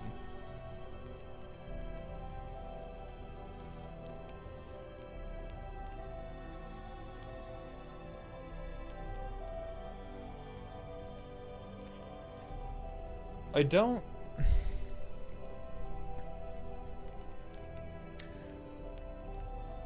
I don't think it's broken, but it does not please me. Rona Serena Endure is you either make a... Well, so it's Endure X, and you either make an XX spirit, or you put that many counters on. So you can put a 1/1 counter on, or you could make a 1/1 spirit. It just kind of seems like a repeatable token generation engine that you can protect, which is very Cheerios of you, right? You are eating your Wheaties. I mean, thank God we didn't give it access to blue, because if it has access to blue, I think it just immediately goes infinite with Intruder Alarm. Becomes tapped with a generate tapping, it is just an infinite loop, right? Am I missing something? If it's already tapped, it will not become tapped. So regenerate will tap it, and then if you attempt to sack the spirit to regenerate it again, it's not becoming tapped. It's just still tapped. So you will get a spirit the first time you regenerate it. Yeah, you can tap a tapped creature, but it does not become tapped. And so this does not just go infinite off rip. It makes a whole heckin' fucking lot of guys relatively quickly. Yeah, if you attack with it, you get 2 endure triggers, because you get the attack trigger, then you get a become tap trigger.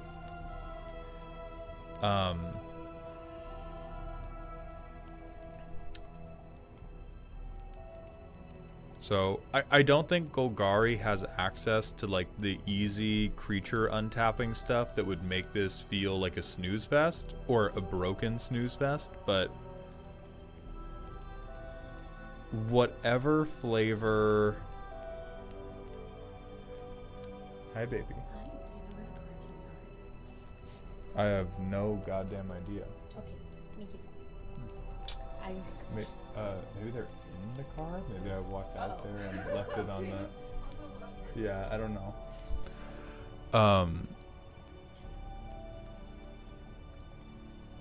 It dodges some removal, so like maybe you could do Voltron with it, but it just...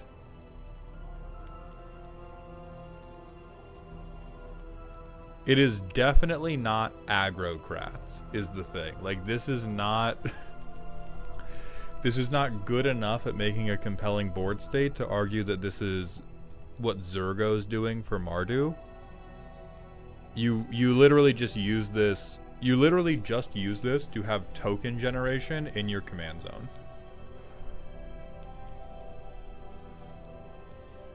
So, not broken, but I'm actively uninspired by it. Alright, we're gonna finish this dungeon before going to the next couple cards.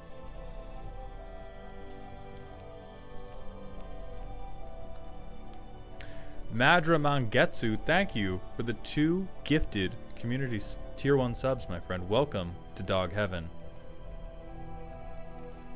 Sharpen spears, extremely whatever. Well, you know what? I guess we're doing it because we don't have anything better to do.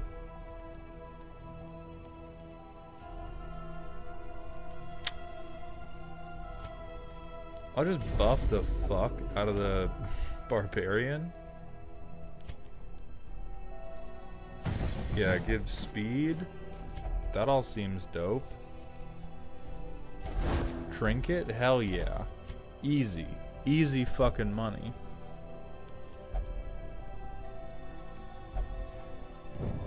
Zoria, we didn't have a skill to do it, but we don't get ambushed anyway, because we're different. M18 Hellcat, this is the stream with me putting brakes on custom card submissions. In Radiance, may we find victory. Hell yeah, I love coins. Okay. Thank you, Madra. Your card will be in the batch we do after finishing this boss fight. Oh, we have fought this thing. Okay. Yeah, yeah. Horror must be unmade. Jesus fuck. Okay, the first time we fought this thing, we had a good antiquarian and not Sharks, who's apparently just losing all the bones in their body. I think I need... Weakening Curse. Do you have Iron Swan? No, we don't have Iron Swan unlocked, but we do have If It Bleeds. So I'm going to target that part of the flesh. Hey, what's up, Christian the Dragon? How you doing?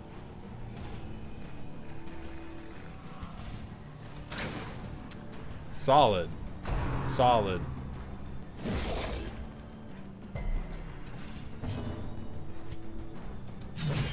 Alright.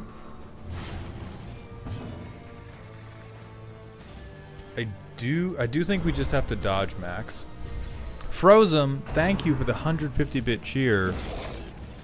Hello, I asked about annoying the Deadpool player at the table the other day. Understandably, you kicked off a Decro stream instead. Wanted to take the chance to ask again. P.S. One thing I came up with myself is copying the motherfucker and having him taste his own text swap medicine.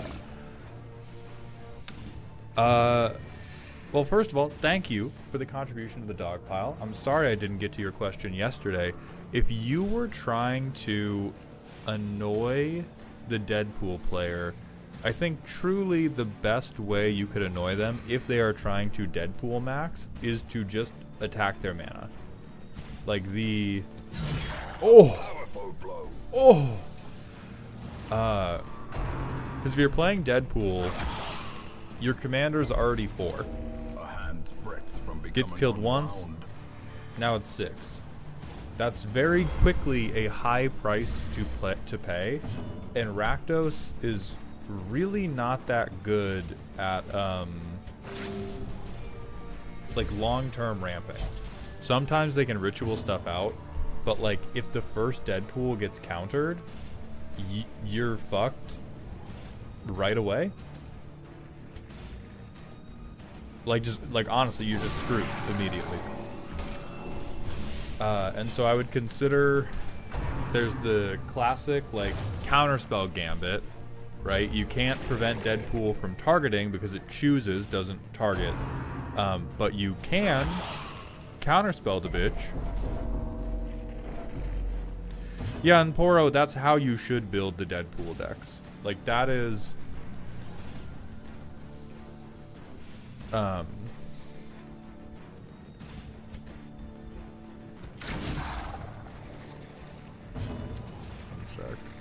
how are you fucking dying again, you goddamn loser?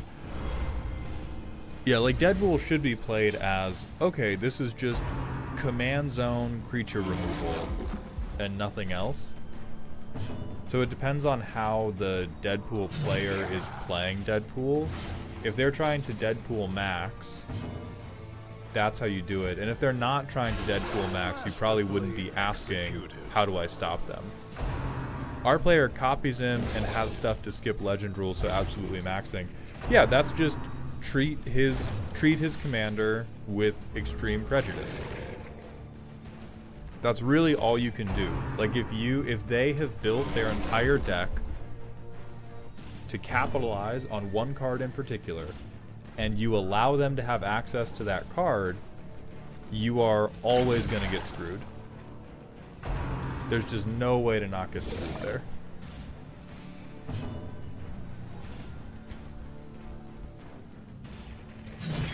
Hey, cool. 5 damage. I love it. Boss, please let me heal. I went to college for business and I dated a pre-med student. I mean, we'll see. It's up to you. And now the true test. Hold fast or expire. Hey, 13. That's my goat. Oh, but we're bleeding for 5 every fucking round. Holy shit. I mean, pretty solid chance this team just wipes right now. Good clutch from Atomic Sharks. Good clutch from Atomic Sharks. Let's go. And fucking none of these assholes are worth hitting, so I guess I'll heal.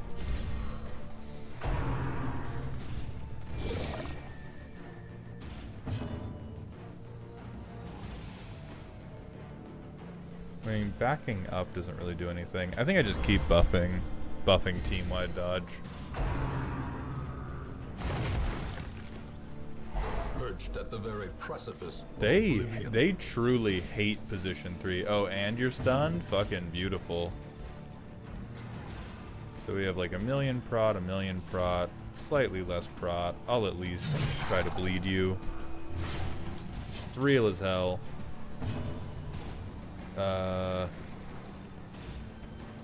Good luck. 4? Dope. 4 and we're bleeding for 6. I fucking love it. That is a relatively lucky shift.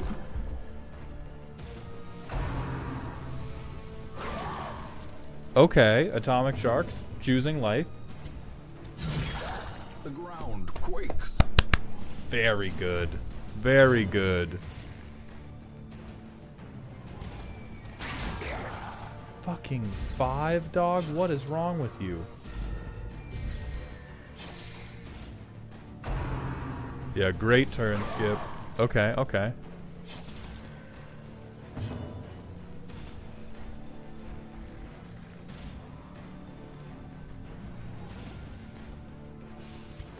Physician, heal thyself. Good. Right down the drain. Perfect. Thank you. Perfect. Thank you. Yes. Wonderful.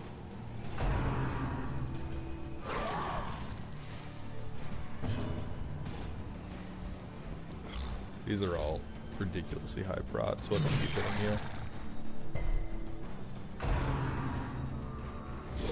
Okay, we're gonna win. Now the question is just, do we win before anybody dies or not?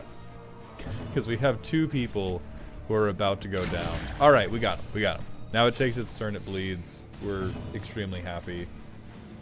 You're done bleeding. They're not.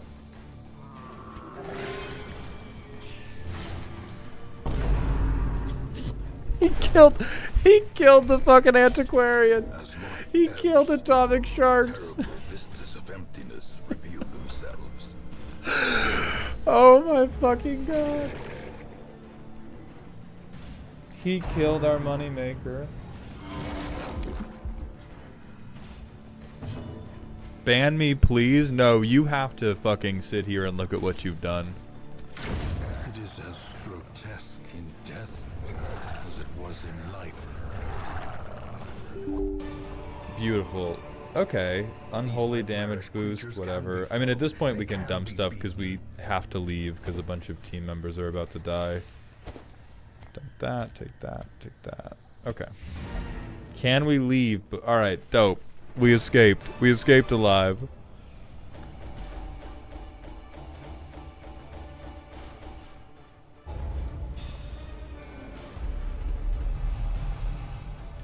But you got a tapeworm? Come on. An eternity of futile struggle, or penance for my unspeakable transgressions. Somehow we get victory there.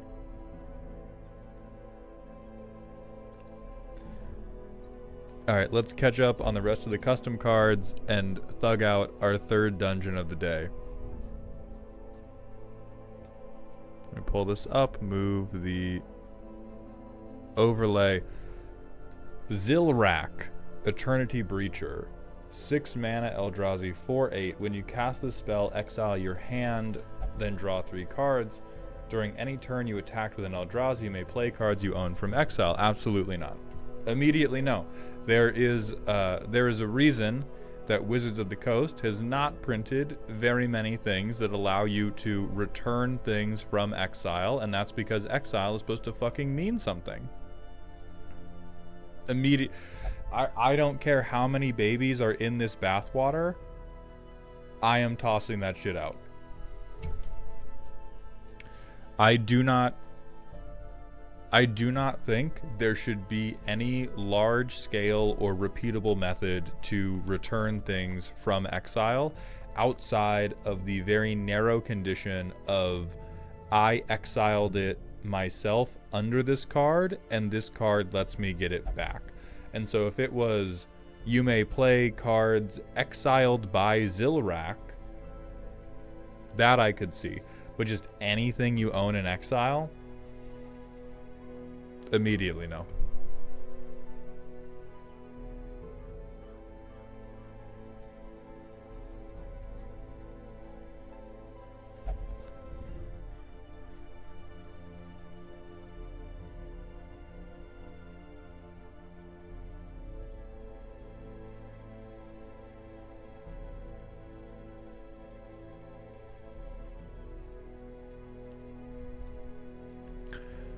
Alright, and then we have Madra's card. The Janitor. A 3-mana 2/2, all pips. Mentor Soulbond. As long as the Janitor is paired with another creature, each of those creatures has Ward 1 and gets +1/+1 for each creature paired with it. If the paired creature is a Cleric, the Janitor gains Cleric spells you cast cost Mardu less to cast. Okay. That's semi-interesting. Let me look at Soulbond MTG. Alright, so it's on ETB. There's immediately a large problem, which is creatures you control can be paired more than once. If we allowed creatures to be paired one additional time, maybe even 2 additional times, cool. Decent anthem. The way this card's currently written, it's I cast my commander. Every creature I ever cast now has Ward 1 and gets +1/+1 for each other creature I control. Like, are we trying to make...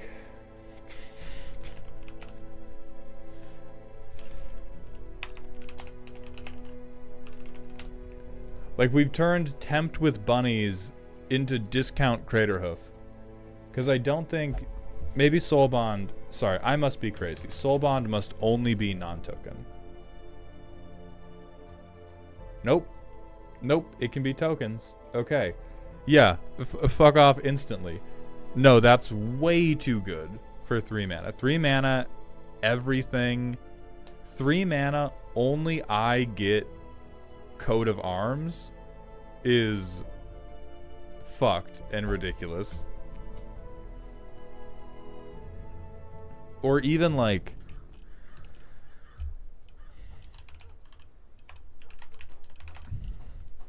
Dragon Fodder becomes fucking CEDH level. It becomes a bracket 4 card. No, but Ra, the point is that the last line of the card is creatures you control can be paired more than once. So what I said was that if we limited that to, you get 1 additional pairing.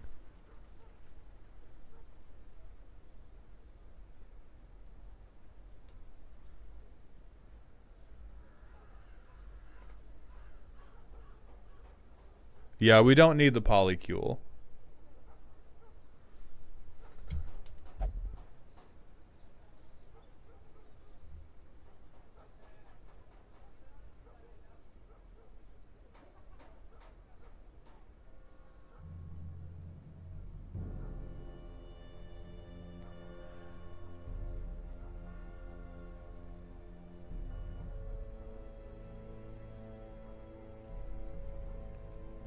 Okay, so it's Commander, yeah.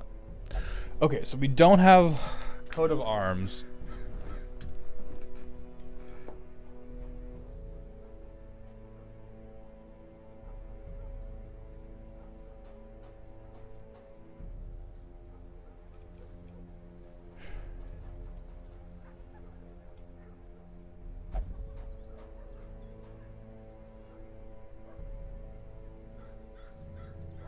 Okay, so it is a banner that says everything I control gets +1/+1 and has Ward 1.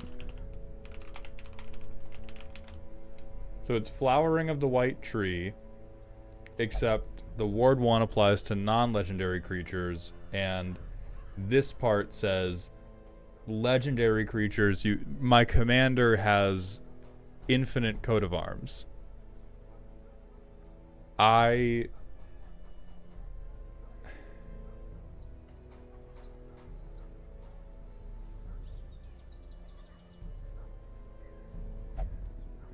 don't like it because there is absolutely zero build around you have to do here.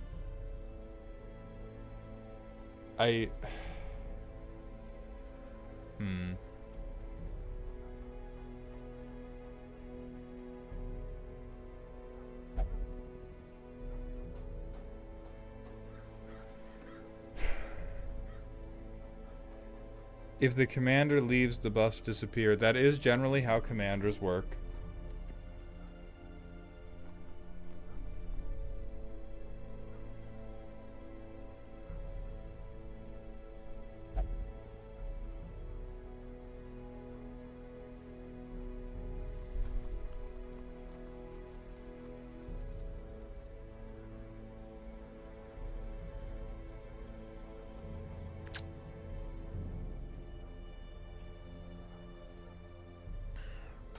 Rules lawyers, does the ward 1 stack?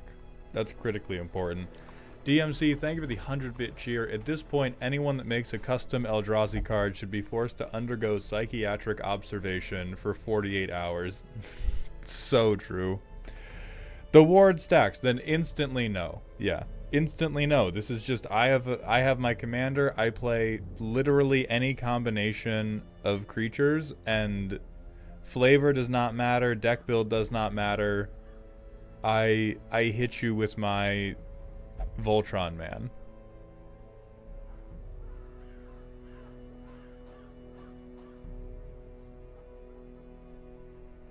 Okay, Suds is saying ward stacks, but the wording doesn't give... Okay, so let me read it. Each of the... Okay, yeah, I do not think the ward stacks here. I agree with Suds that... Alright, we don't make the ward stack.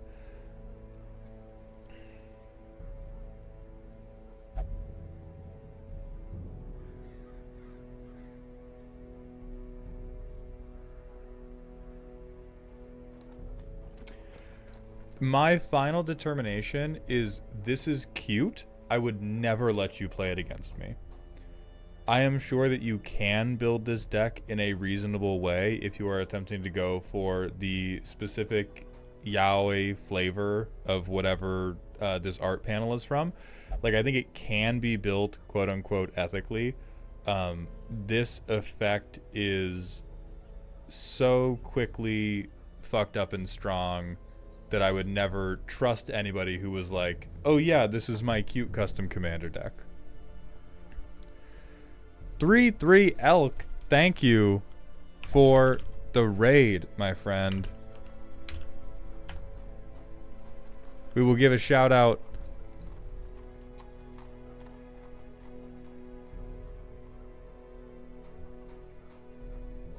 There's also Brother Jeff, who's a 4-mana 4/4 lifelink protection from zombies.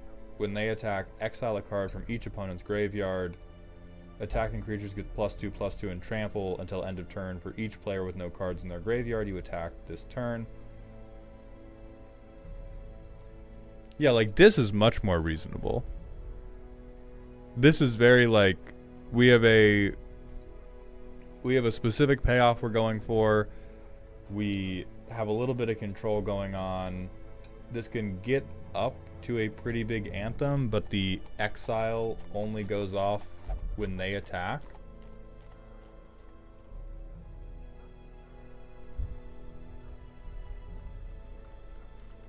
Right, them being in the same deck does not change my opinion about this motherfucker. Like, there's no, you cannot save this man. Don't let him rest. This one good.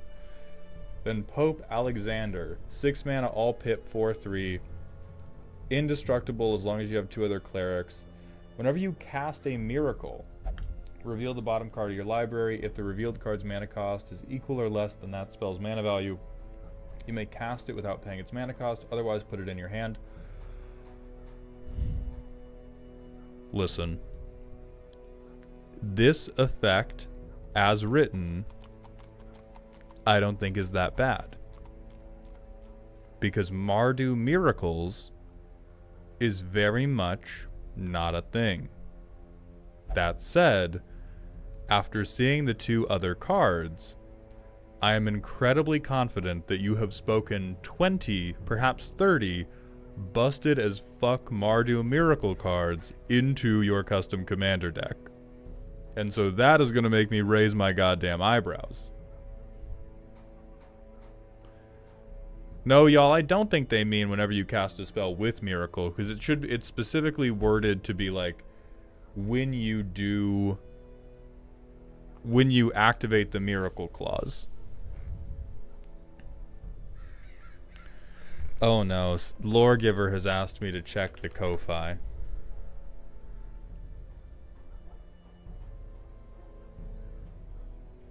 Oh god.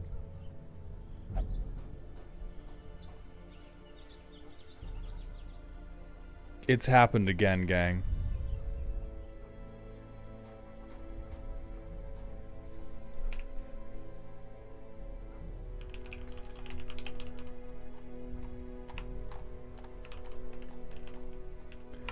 Let me retitle the stream.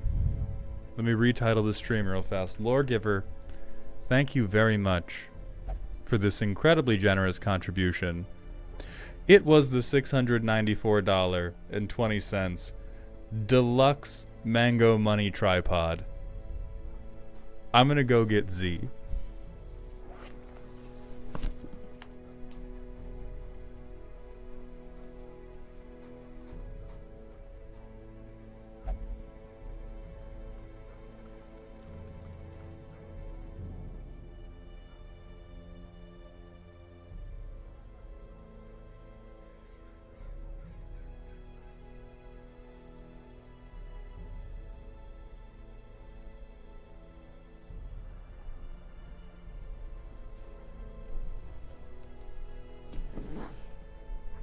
Loregiver, thank you so much. Z has to clean glue off of their hands because they're currently doing cosplay stuff. So we're going to update the slide, and I'm going to hit a manual ad break such that we have time to appreciate your deck without the pre-roll demons.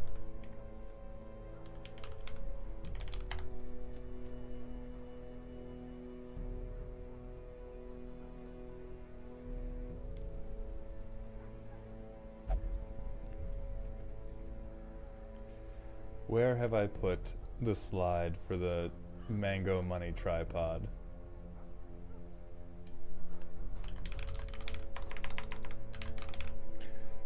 Loregiver. Let's put the haunting money music on. And we are now going to drop whatever we were doing and roast your deck. It's the wrong background music, that's the right background music. You're getting fucking muted now.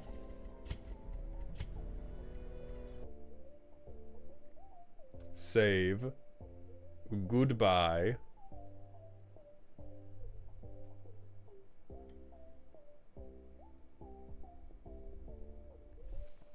I may show you the rest of the deck one day if I have the courage. It's very bara-coded.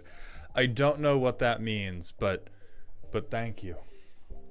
DMC, thank you for the 100-bit cheer. Boss, how does it feel to have made apparently over $6,000 over this bit? And did you see my previous cheer? Oh, I did not. I will go back and read that. Feels pretty goddamn good. I wish there was a more complicated feeling than that, but it feels fucking amazing, and I'm incredibly gracious. And then, oh, by the way, thank you for the raid on Friday. Completely fucked me up for 10 solid minutes. You can thank Troper for that. And then, Knightsy, I'm not telling you shit about the 18th Amendment. I would... I am not about to start a fucking constitutional crisis over twisted tea. I would not recommend that people drink. We shouldn't outlaw it.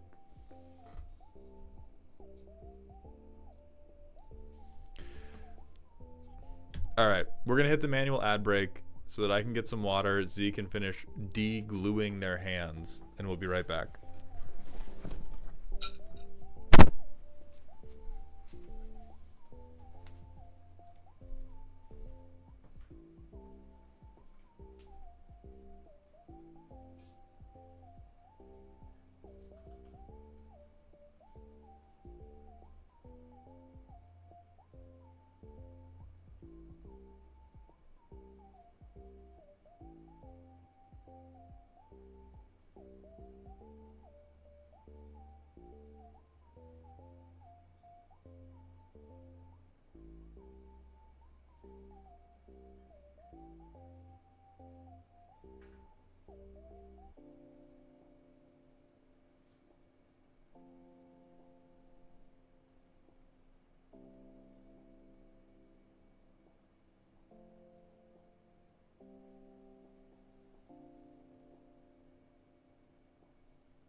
Again.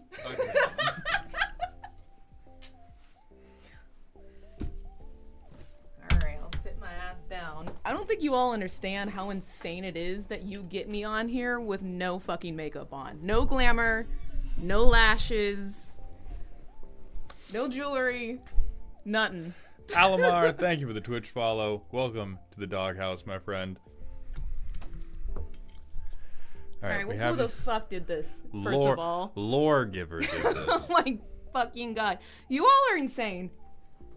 Absolutely fucking insane. I passed the final exam to become a teacher today. It was my second chance after I got shafted in the practical part by a horrible X-Miner. Not my words. Let's see how much you deserve to teach. Gates? I'm done. fine moving you. We're done. We ain't even counting the double Wait, digits. hold on. 9 gates? So wait, it's not the win con. I think Maze's End is 9 others. I thought it was 10. Well, let's find their fucking... Hey, dog. What are you teaching those kids? What are you teaching those fucking kids? Wait, why is this... Okay, Maze's End I feel is like 10 that gates. is like a trauma response, personally. Corrupting the youth FR. Alright, so we have Baldur's Also, congratulations Basilisk. on passing. No, uncongratulations. I'm getting you fired. Black Dragon Gate. Motherfucker. Guildgate. Guildgate. Gond Heap. Manor Gate. That's a lot of lands entering tap. Planar Nexus. Seagate. So yeah, we have enough gates. I think the 9 thing... The 9 gates must be a pun that we are too stupid to understand. Hey, we didn't pass that exam. Or just because 9 fingers fingers. King. There we go. We found it. That's not a pun. That's just being like, what if I put... No, take it. We're what if smart I again, move... Oh, that's a cute top. That's like if I called the deck Gate Fingers. Like, it's just... It's Gay just fingers? Hey.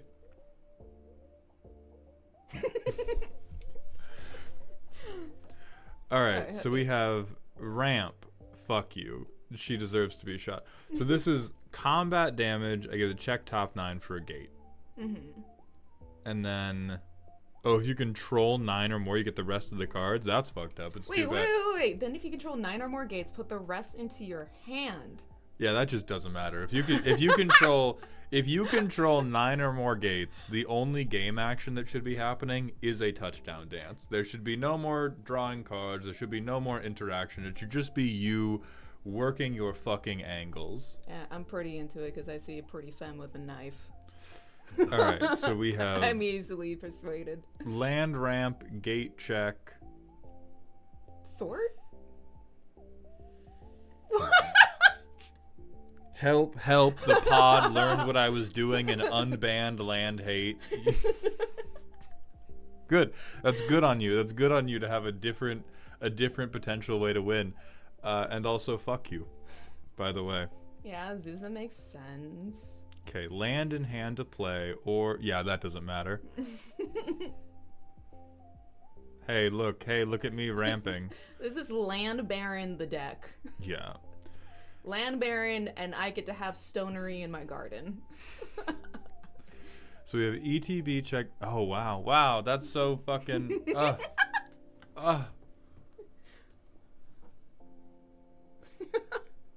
$3,000 on this, by the way. And we're playing Cridle. We're playing Cridle of Baldur's Gate. Just, I presume, to make this unblockable? Sure. Why is this $3,000? Because they foiled everything. Because they needed everything to be nice and fucking shiny. Wait, why is Kura? Okay, wait.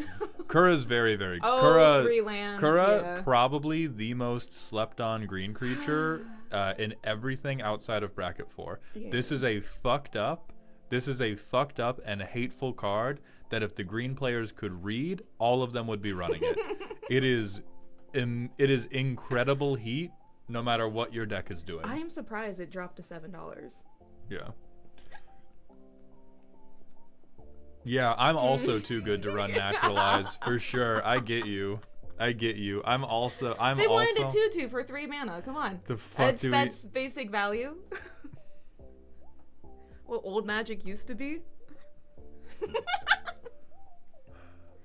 If you control 2 or more gates. Oh look, hey, that's a theme almost. That's a Ristic Gate Study. This is Ristic, buddy. No. All right, Oracle of Moldiah, cards from Grave, Sage of the Maze.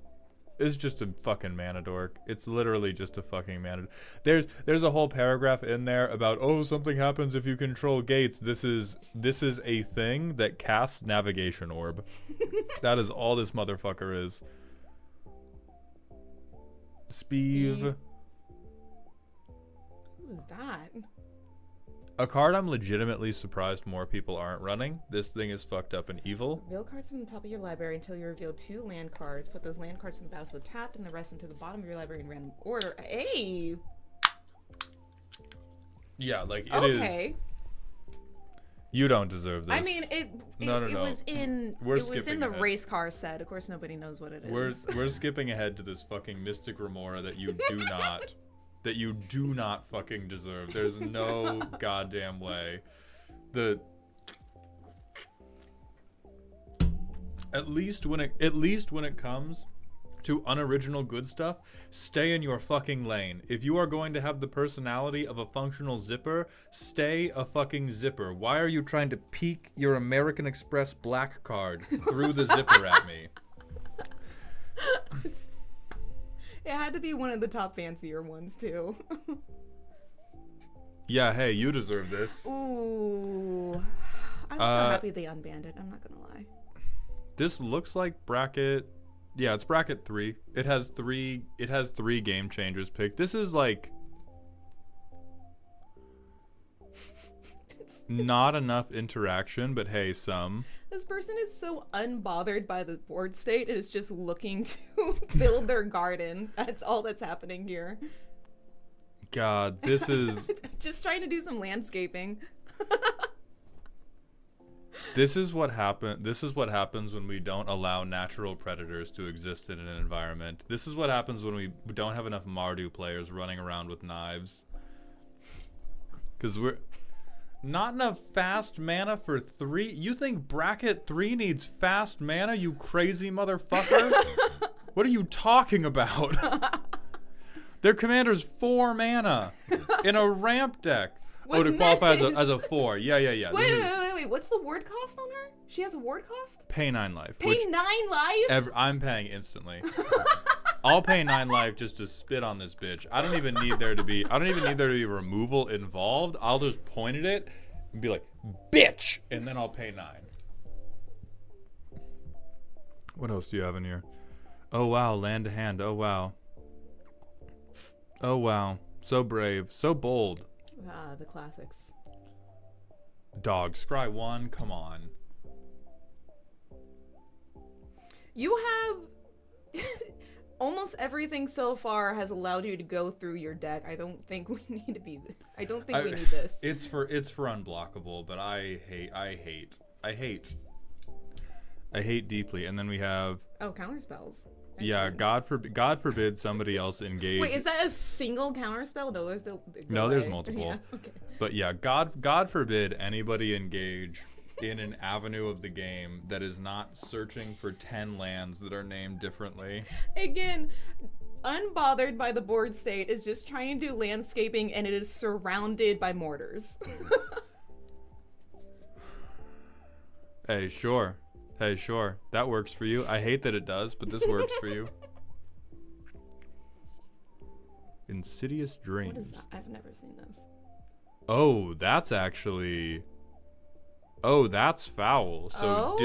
So discard your hand and then put 6... however many cards you had in hand, put that many gates on top of your deck. I need this in grist.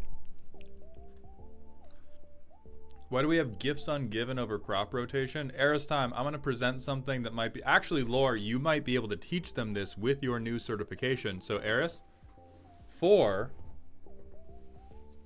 1. Which number's bigger? There's on one... You look like a doctor doing an eye test. With one card, 4 gate. With 1 card, 1 gate. Do I need to get 4 spelled F-O-R. But even with the potential line of, oh, what if I looped crop rotation? I do think it's almost always going to be better to gifts ungiven, because you end up getting something that lets you play lands from grave, or you get one of these big movers, whereas crop rotation, really all you're doing is like, okay, I have Maze's End at instant speed, and now everything has to be based around Maze's End.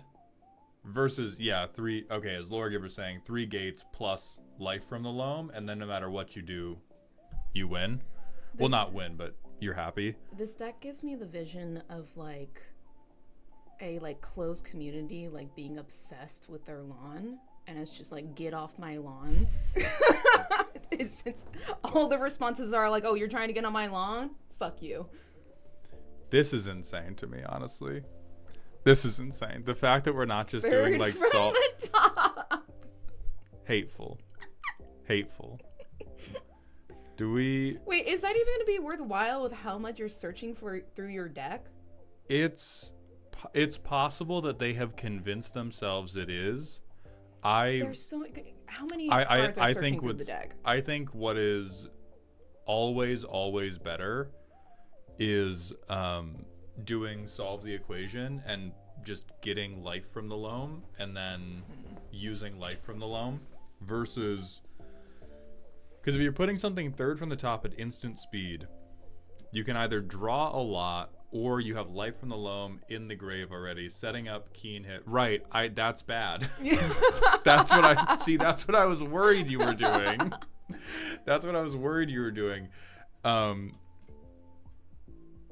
And I mean, hey, it's bracket 3. You're allowed to make bad decisions in the name of dopamine. This can be one of them. Oh, Revan, you're correct. Yeah, Lord, do you just turn inside out if you hear the words opposition agent? Do you just like...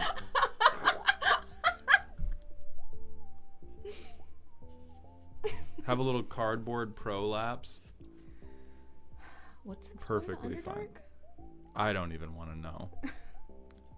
Search your library for 2 basic land cards and or gate cards. Put them onto the battlefield, tap, then shuffle. You take the... for an initiative trigger. 5 man, I get 2. Fuck it. Fuck it, dog. I'm getting gates. This shit ain't nothing to me, man. Alright, reasonable, unfortunately.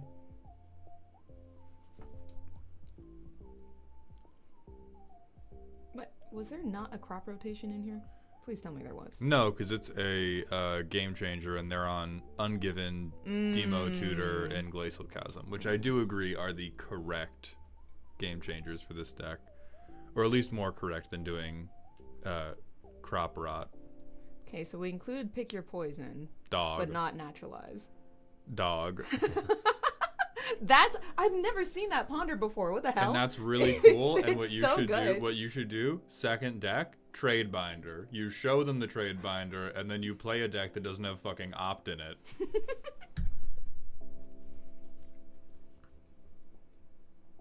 Right, D&D hey, beautiful Trade Binder behavior doesn't.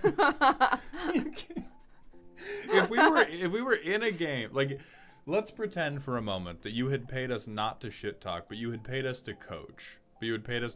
And you were like, hey, and you cast Ponder, and you're like, why the fuck is that in the deck? And you're like, D&D. D&D, baby. Yeah, I would much rather you be like, cool, I beat you all at the table, now check out my binder. I love binder after time.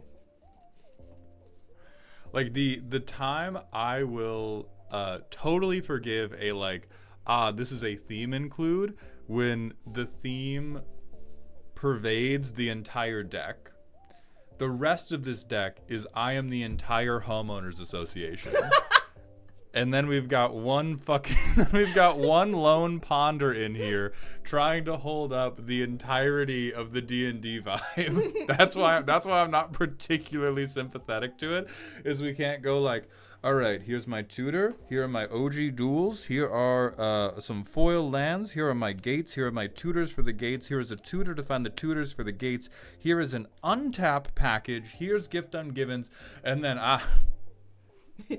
Dragons. Here's a flavor card. We all secretly want dragons in our decks, I understand. Well, and I secretly want Ponder in all of my decks, which is why I'm coming down hard on it, because I have to cut this. I have to cut this from every fucking deck I make, because I'm always like, card draw, Ponder counts, right? And then inevitably I'm like, no. Okay, reveal it for a gate, yada yada yada. Can we search for Maze's End with stuff like, no, we cannot. We do have Sylvan Scrying at least. This is one of the more interesting gate decks that I've seen. I will say that. It's a bit homeowner association-y, but it's the first gate deck you've seen? Definitely... How many gate? They always do the full 5-color thing, and there's just ramp. See, I've been exposed to too many monocolor gates decks that just fully don't work. So let's see. This hand won't work at all. Beautiful. Dyslexic, yes. Hey, unfriendly. we have a gate. We have a gate. Fuck yeah. Keep it. We have... That's not a gate, but I draw a card. It's not a gate. I play a Manor Gate. I'll say that's Simic. That's a gate. We get our dumb little snake man. I love him. He's so pretty.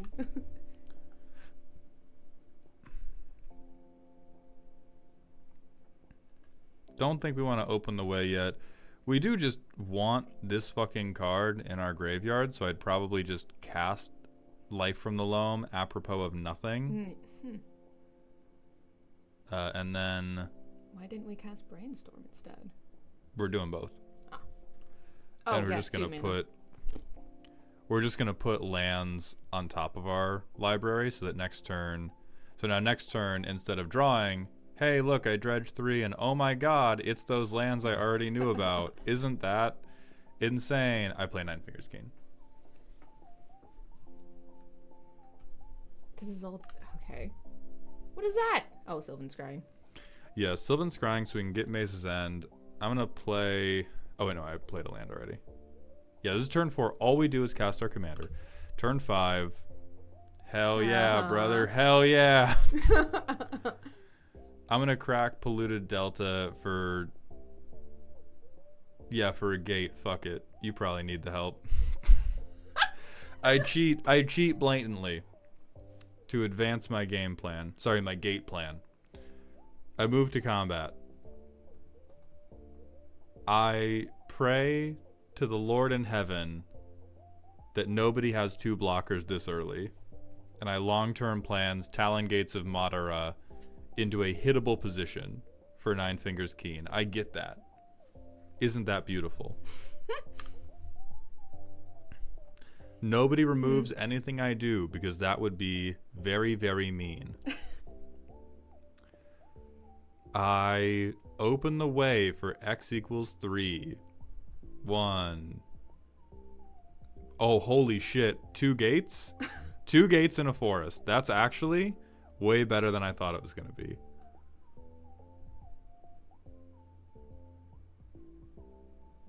I think we're looking at the top performance of this deck. I can't. Yeah, believe five, I can't believe five this. power on board, turn 6, Immaculate. Unstoppable. So and we haven't pulled away to prevent us getting smacked in the face yet, right? We have. Okay. We've been keeping Glacial Chasm in the back in case we need it. We're up to 1, 2, 3, 4, 5. We're only at 6 fucking gates. Holy shit. I was like, wow, such big hits. We're about to get them. We are fucking halfway there. Does this deck come with clonazepam to feed to your opponents so that they give you long enough to do this? We can say that happened relatively mana efficiently because we used Baldur's Gate or whatever. We, at this point, probably Life from the Loam. And I'll get back I'll get back those 3. Who gives a fuck? I'll say, hey, Keen hits again.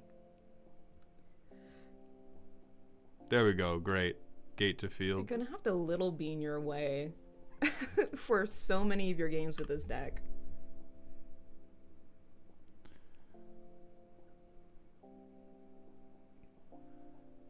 And then we can...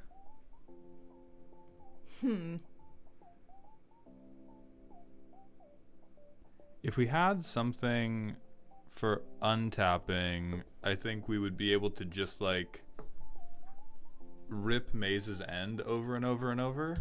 Yeah. But we don't have any untapping. So we have a Sylvan Scrying that can get Maze's End or whatever gate we need. And then we can get permanents from graveyard to hand and we can cast it in such a way. Okay. Then whatever permanent we look for. So we have 2, we can get 2 things to hand, basically. Okay. 2 whatever we want out of the deck to hand. And we can do it with fucking Baldur's Gate mana. Why don't we get something that we want to do some tap fuckery with? Well, the thing is, I don't think we have tap fuckery. We have opt. We have fucking... We have more tap fuckery. We have D&D. I think And at then this point we would need to Insidious pull Fungus. some sort of interaction because we're getting kind of screwed. Oh, Kura. Yeah, I mean, the thing is, I'm sure that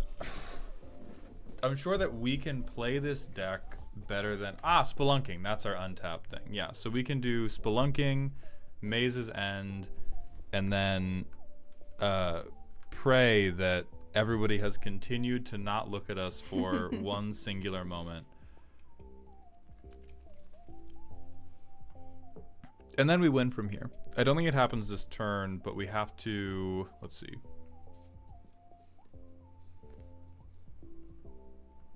So we put this onto field. It comes in untapped. We activate it. I'm just making a token copy of this fucking gate. It comes in untapped, but then that is not enough mana. Like, we can get this back out again, but it is not enough mana to recycle it again. So the gates, I mean, hey, It gets gates. I don't know what the God hand looks like. Yeah. I feel incredibly worried about our one deep hole being all that stands between us and devastation. That does worry me. There are a lot more cards being printed that have land destruction, so I wonder how viable these decks will continue to be.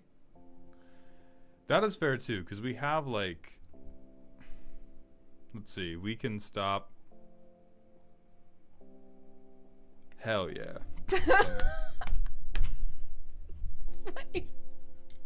Oh no! Why is this in here? Who we doing this to? What's happening? Is there a Thoracle player we're trying to silver bullet from 10 miles out? What's happening? We got so many.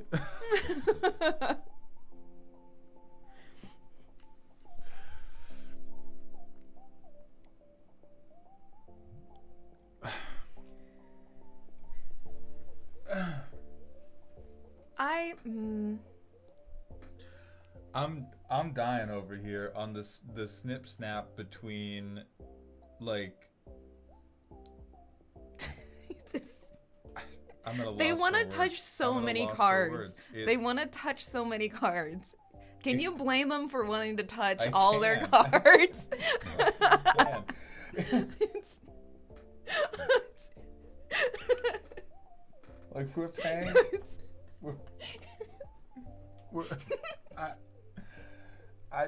Like at the. I'm gonna show something, and I just want to let your head explode as I show you this card.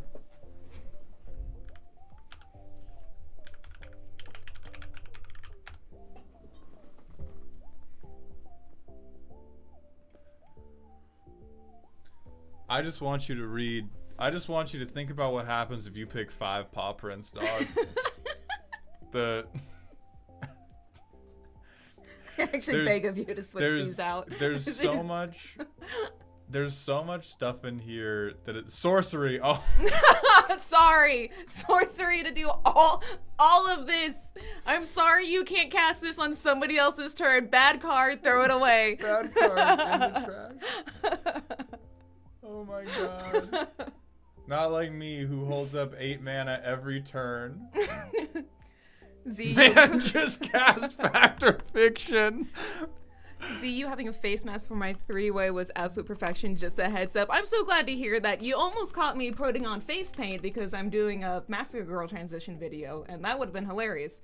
You caught me just a little bit too early for that. We dropped sorcery. We dropped sorcery as if our entire interaction suite, that goldfish, was not Glacial Chasm by itself. I think there's like, what's weird is, not weird actually, what's funny is so much of the deck is reliable, and then there's like 15% of the deck that's just like, yeah, I'll always have 10 mana open. Why do you ask? What do you mean? What are you talking about? No, that's sorcery speed. I'll be holding up 7 blue mana. I'll be holding up 7 blue mana every turn until the day I die. Thank you very much. As if we don't have like 1 counter spell every 3rd commander game, and then fucking Sylvan Scrying Glacial Chasm to prevent being killed by the aggro player. Yeah, I am uncertain of the deck's functionality and being able to actually interact with anything. Oh, I think it functions. The asleep will not know what's coming. Mm-hmm. It does seem very like, hey, hell yeah, we win. We win.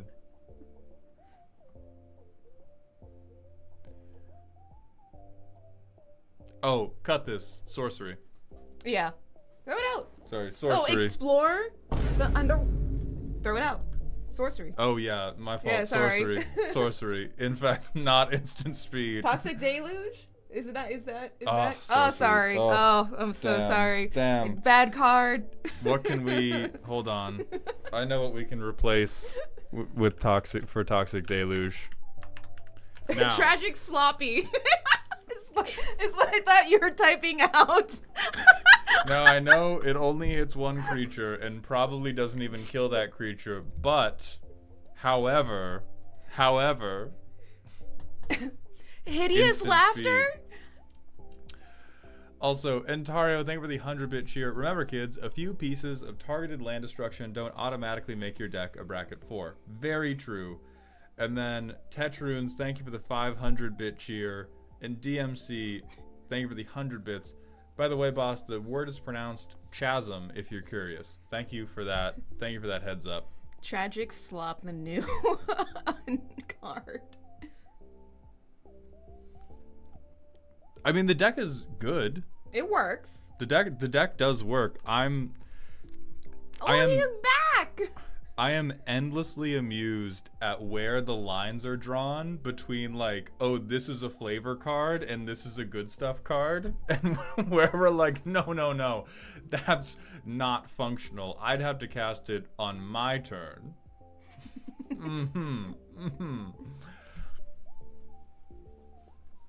I mean, I do question, since a fair amount of the deck is these like generic piles, and we're running like Mythos of Bracos, how much better off would we be if the tutoring was based around Root Path Purifier and we didn't run 5 mana sorcery speed Cultivate? Right? Like I don't play enough lands decks to be convinced that this is the correct thing to do, but every moment I fucking stare at Explore the Underdark, I sink a little bit deeper into the sauce. There's enough tutors to make her more than viable. I'd be interested in your take on the considering section. Okay. What is that? I can't read that because I'm dyslexic. Have I seen you with elf ear prosthetics? They want recommendations for where you get your elf ear prosthetics. Oh, yes. I have definitely worn them before. It depends if you just want the ones that just hook onto your ears or if you want the ones that you have to do spirit glue onto your ears. Honestly, a lot of like really good like Halloween websites have really good glue-on ones. Other than that, like the hook-on ones are so mass-produced that you just have to look them up. Don't buy them on Etsy unless you're looking to get them custom colored because all of them are just drop ships. You really can't go wrong though. All right. For the considering section. Zeno, thank you! I worked really hard on those. I'm very excited to see more people make them. So on the point of Head Shredder and Crucible, it really depends on what about this deck is cute for you. Because for me, this deck is like a baby. I know some people like it. However, I'm not going near it with a 20-foot pole. And I think Head Shredder is the best card that's not currently in this deck. However, I think the deck's game plan as a whole is a lot of like, what if I picked up a gate and then I put it from my hand onto the battlefield? And when you are in Sultai, the more effective thing to do is to take your deck, go, whoopsie poopsie, I knocked it over. And then you cast Splendid Reclamation or something, and you just pick up 30 lands and put them onto the battlefield. And then you happen to get, and hey then. And then hey then. Drowning Dreams going off. Drowning Dreams going fucking off. And so I understand, based on the fact that we were doing a Gates deck in the first place, we're not doing things specifically just because they are the best thing to do. But I do think this is a step towards the self-mill plan is much, much, much stronger than I am going to draw gates or I am going to get gates to hand and then land drop them into play. And so like I would recommend Head Shredder. I would recommend a million other things that are related to the Head Shredder game plan, because Sultai is so fucking good at getting all permanent, like everything. Sultai can get everything up out of the trash. And so every decision that we have made that is for card in hand, like Guild Summit, over card in graveyard that I then dump out onto the board later, is probably a flavor decision. Hey, I'll get you. Do not. I will fucking get you, by the way. Yeah, trying to divide your attention between both drawing cards and milling just makes the deck overall weaker. I've seen too many decks that have tried to do both and just it doesn't work out. Also, less people really recognize self-milling as like an actual threat unless it's something obvious like Grist. Yeah. Glarb is very cute. Again, this is like, I think Glarb is only in the considering section because you are in this weird halfway spot between I am milling myself and I am actually drawing cards. I think Glarb is cute and does not deserve to be, or like doesn't really have any business being part of this deck specifically. I think there's just a different Glarb deck. But if you're considering Glarb, that I feel like the call of the self-mill is growing in you. But before we do something like Glarb, you should just fucking... That's right, I'm bringing up the ball. Yes! Anytime... I love this thing. I love this ball. Anytime you think you want to put Glarb in, what you actually want to put in the deck is Mesmeric Orb. Every time.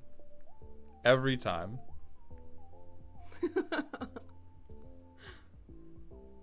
It will probably get shot pretty fast because every single time I pulled out Mesmeric Orb, people just kind of lose their shit, which is fine. I like having a card that distracts people's removal from everything else that I'm about to play. Right, yeah, like, hey, oh no, you shot...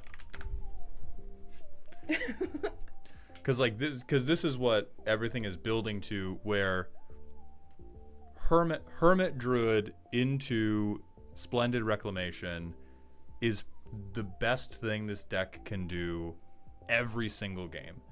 And so whether or not you want to do it depends on what you love about the Nine Fingers Keen game plan. And I cannot deduce what the dopamine loop is from looking at these cards, because they are so all over the place and like, oh, type shit, good card. Oh, type shit, good card. Like, oh, Tutor Chain, hell yeah. And then D&D.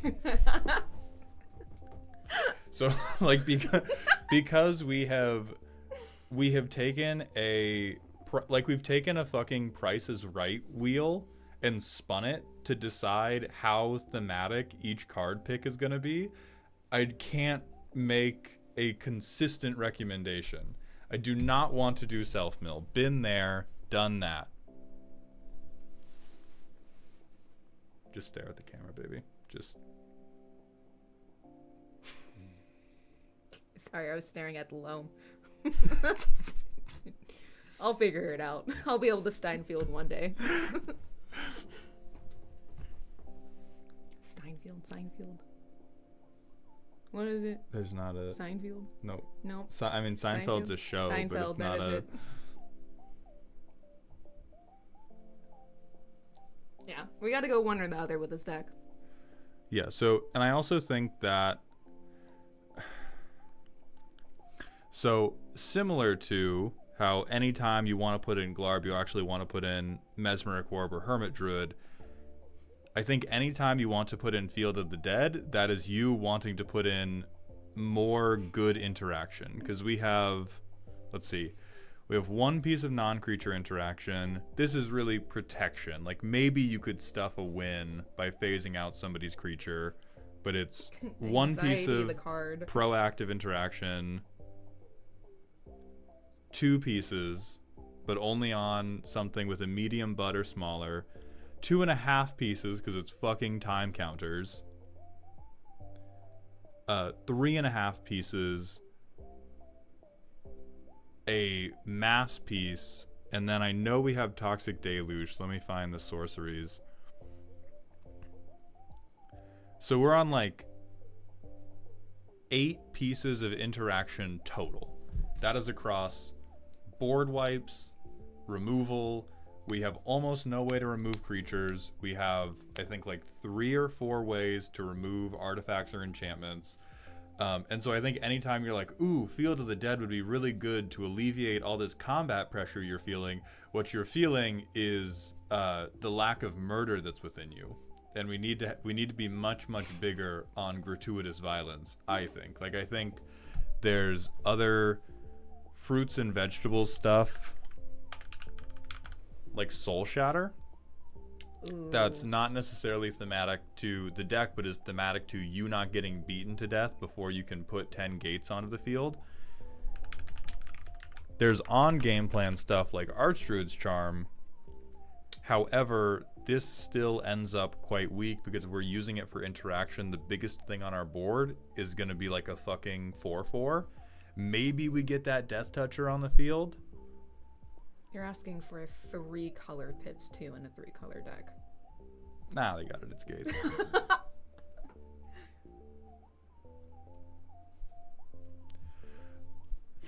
Yeah. Just a little flick of the wrist. And then Arkelos Lagoon Mystic is...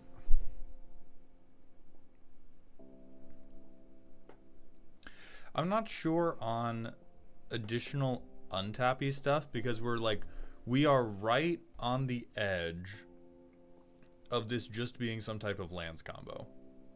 We've not gone over the edge. Going over the edge is the point at which we deeply need to have all of these different untapping doohickeys to make sure that the combo keeps going.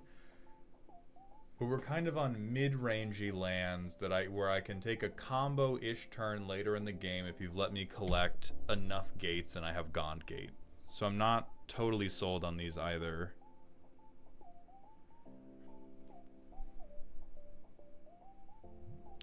Scapeshift I think is an immediate yes. I think there's...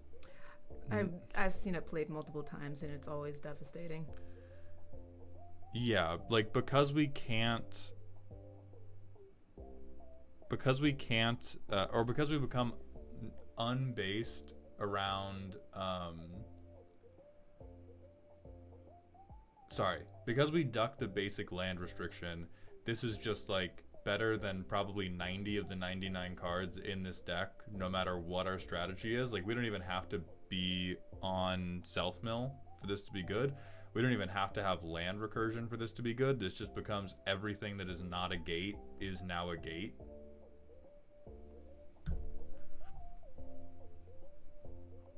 That is a good point for Glarb, Crispcast, is we still have this dumbass around. We still have...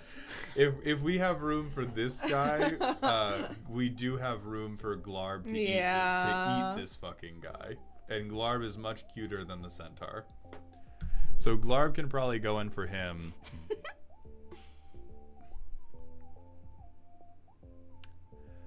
But the rest of it is just like this man's fucking ridiculous. I'm sure we think it's very, very cute, but I cannot make any genuine recommendations as your doctor if sometimes, like, half the time you're pulling a fully functional sword out of your shoulder like you're a Naruto character, and half the time your arm is just falling out of its socket, and when I question you about it, you're like, yeah, it just does that.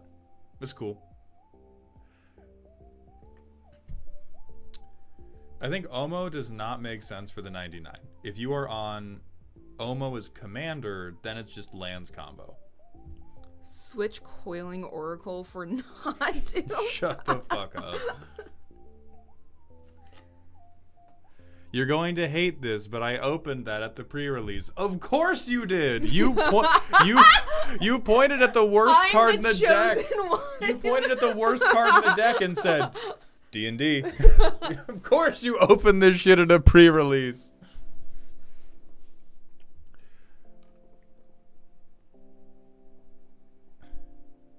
Look at the top X cards. Okay, GOAT. What's happening?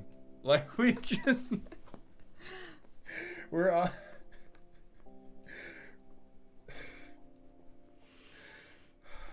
You're like Jekyll and Hyde, but instead of becoming angry, your brain gets taken over by the spirit of one of the kids you're gonna teach. Wait, it's like, a sorcery. It doesn't. Right. We can't. It is yeah. a sorcery that is extremely non-deterministic. Like it's not even. This is sorcery speed. Worse, open the way in our deck. And I can see 10 seconds into the future when Lawgiver comments like, yeah, but what if I do it right after Insidious Dreams, huh? You motherfucker! You motherfucker!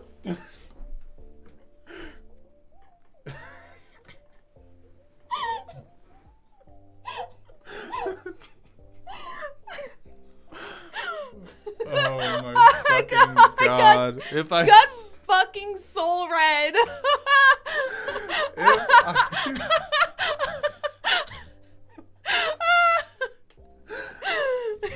You just start doing tarot cards. It's like... You Insidious Dreams it on time. It's not like we didn't I didn't call the shot because I didn't understand the interaction. It's off the like it is the mixture of I require demonic tutor to establish either my life from the loam loop or to establish some other type of like extremely strong win condition. Or if I have 20 fucking mana on my turn, if I have 20 mana and a full hand, I can turn it into one useful Kamal's Druidic Vow. Like because we're casting this for 4, and then so we're casting Insidious Dreams for 4, and then we need to have enough cards in hand that we are dumping our hand as well. We are dumping our hand. This particular interaction is entirely undercut if our commander gets removed or if anybody at the table can spell the word counterspell. So we have to have 4 mana, like 5 cards in hand, and then we dump the entire hand to need to spend like 7 mana to Kamal's Druidic Vow. And if we want that to become a win, we need to have an untapper in play and have 3 mana. Otherwise, we dump it on the field, and that's like 12 mana, I'll win on my next turn, which is not an outrageously powerful thing either for all of this fucking setup that we need. Like, the direct ways we have to get this to hand, we have Demonic Tutor, Diabolic Intent.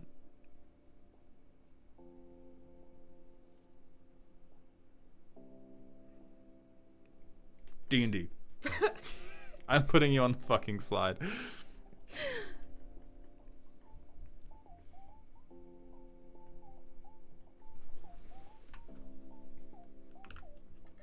Get out of here. I don't want to look at any of that.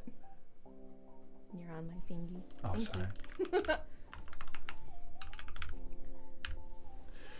Listen, Laura, I'm gonna put you in jail because based on the mid-roast feedback, I truly believe this deck is the peak of what you want it to be, and I want to be nowhere near that fuck-ass mountain.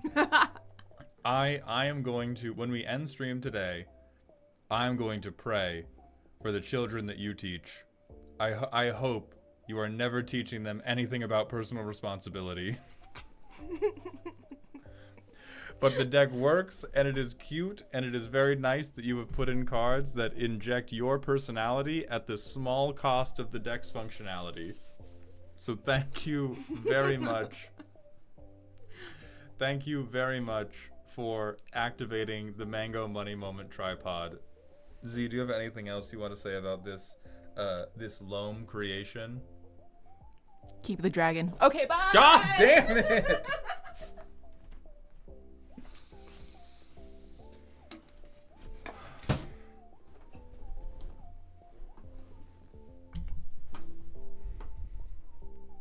God damn it. Give me a kiss. Get out of here. Give me a kiss. Keep the dragon. No. I have been heard. Mwah. Alright, let's look at the rest of these fuck-ass customs.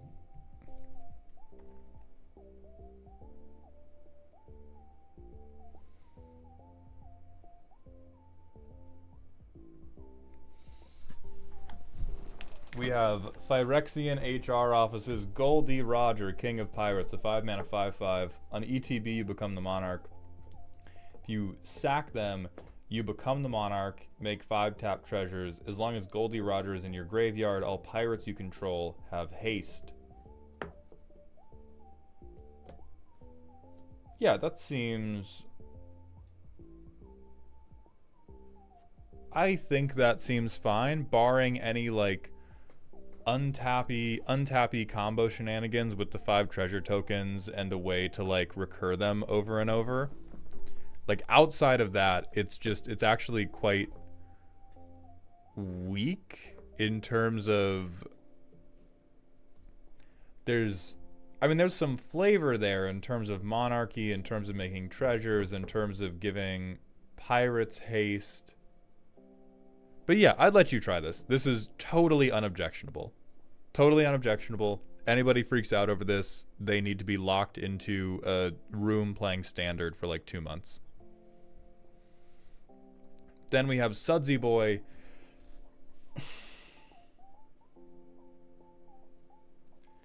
Four mana, cascade 4 times.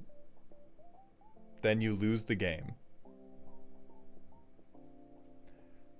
Perfect. No notes. I fully believe Pioneer players would figure out a way to make this a combo that would necessitate it gets banned. Beautiful card.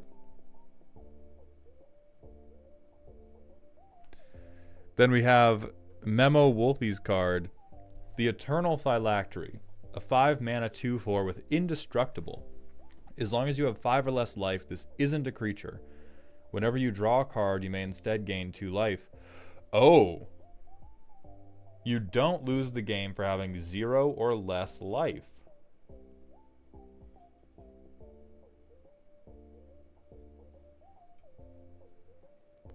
I kind of like this. I kind of like this for getting...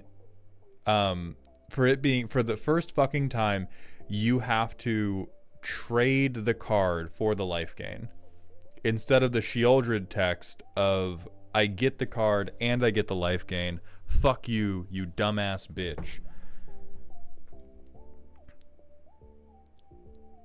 Yeah, and then once you get into the clutch, it becomes more difficult to remove instead of easier to remove, like some of the enchantments. Yeah, I kind of... I've never seen a game plan like this that I really wanted to do. But this seems like a cool commander for that game plan.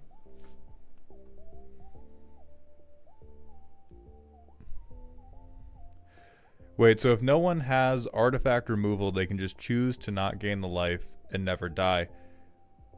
Yes, it is... You can try to just never die so long as nobody can do... artifact exile.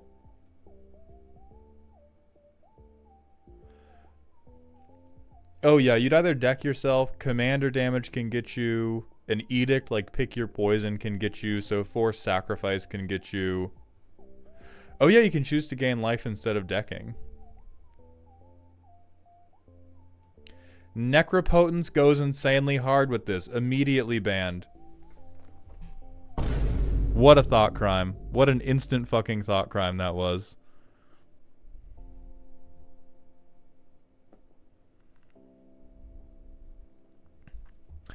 I think I would,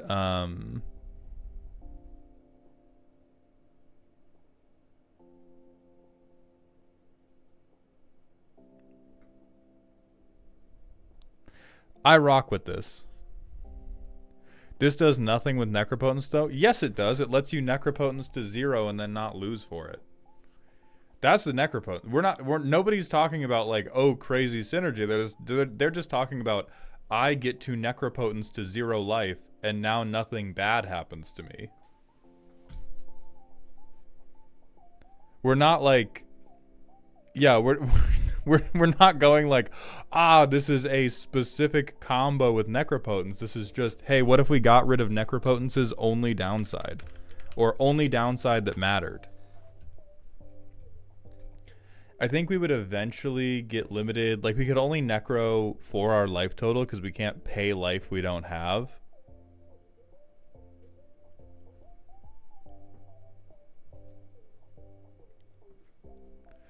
No, time. I like it at 5. Alright, then we have Nugget VODs. Carpo of Excess, a 5 mana Jund 2/5, indestructible, not a creature unless you control 3 or more artifacts with mana abilities. At the beginning of your upkeep, create a tapped treasure. Sacrifice an artifact with a mana ability, put up to X thorn counters split among any number of target creatures where X is 1 plus the sacrificed artifact's mana value. Whenever Carpo attacks, destroy all creatures with thorn counters on them. I hate it instantly. I don't think it is too strong, and I think that is part of the problem. It is another Madra 1 card per redeem. What I dislike about it is we're not giving ourselves, or like the build around for this deck does not support a ton of ways to win, but what it does support is Jund, nobody gets to have creatures ever. Alec Man, thank you for the 10 additional gifted subs. I appreciate your ongoing contributions to Dog Heaven, and I am now accepting I will never be free of the custom card redeems. Yeah, like this just says to me, I turn treasure, like treasures are removal now. Each treasure represents a kill spell. And even though we're gating it behind the hurdle of you have to have 3 to make her a creature to be able to attack, it's just near stacks in the command zone, which I think sucks. Right, Chris? But X is 1 plus the mana value. So the base is 1. If you sack something with a mana value, you get more. But if you do a treasure which has 0, you get 1.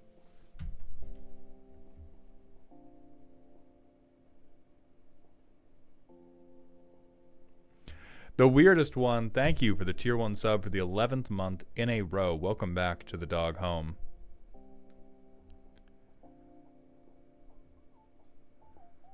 And then now I'm going to have to open up the actual queue because it seems like people are preloading cards that they have not gotten through yet. So we have Good Girl Zoria and Y'all. And the 1/2/4.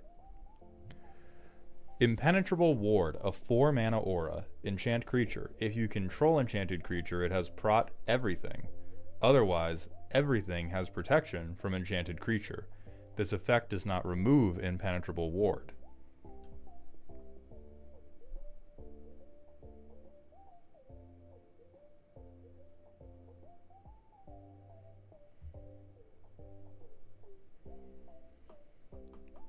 I don't think that's insane. Pro everything is a fucking lot.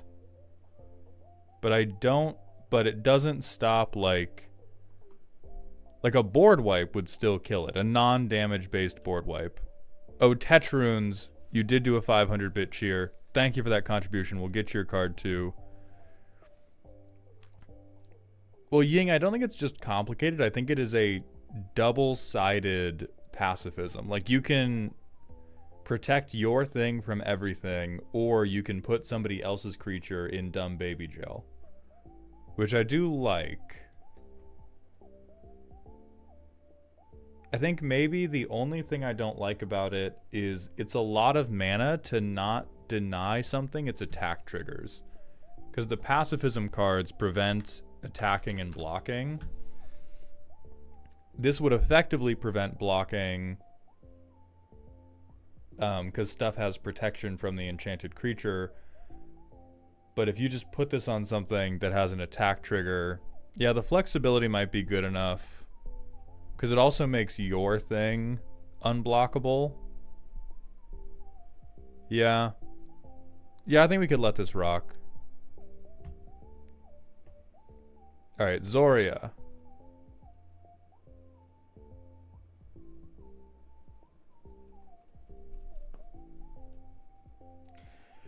When Arnaud enters, you may search your library and graveyard for a card named Revolutionary Infestation. Reveal it, put it into your hand. If you searched your library this way, shuffle it. This is a 4-mana Aura Insect enchantment. Enchant creature. Enchanted creature gets +1/+1 if insect is goaded, must be blocked if able. Whenever enchanted creature deals damage to one or more other creatures, create a copy of this aura attached to one of those creatures. The copy enters with 3 time counters on it, and it has vanishing.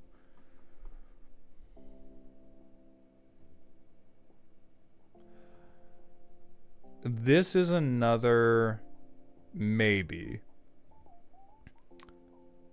I don't think the effect is necessarily too powerful, but I do think the effect leads to terribly, terribly bad games.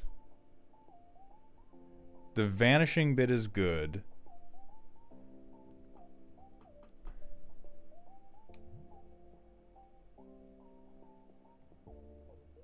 I'm trying to run math in my head of like, does this not just lead to everybody effectively has to sack their board?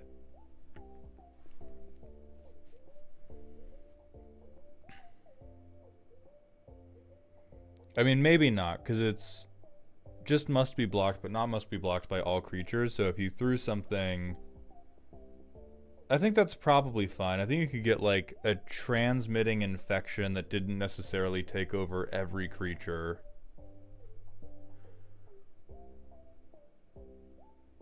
I think if you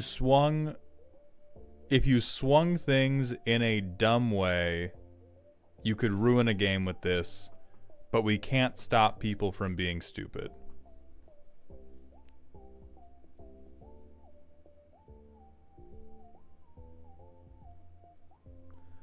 So I'll allow it. And Little Mix Doom, thank you for the 500-bit cheer, contributing to keeping Maldhound in custom card prison. God bless you.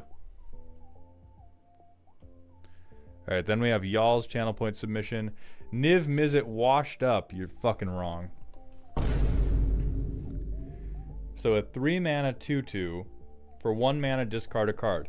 Choose at random one of the 156 different card names found in the Dragon's Maze Magic Set expansion. Create a copy of that card. You may cast it. It costs 5 colored mana less to cast. Does not reduce generic cost. If it's a land, you may play it during your next turn.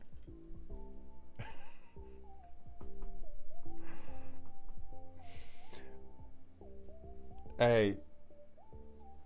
Hell yeah. Hell yeah, y'all. Good job.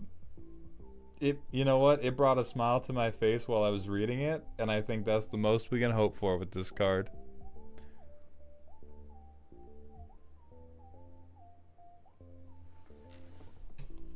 I'm out. I'm out. It sucks. Next, we have Tetrunes.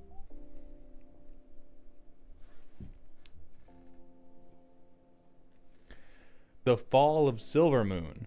A 4-mana legendary enchantment. Amass Zombies 3. Create the Banshee Ranger. A legendary 4/3 spirit creature token flying death touch. Gain control of target legendary artifact or enchantment. Destroy it at the start of your next turn. Return up to 1 target creature from your graveyard to the battlefield.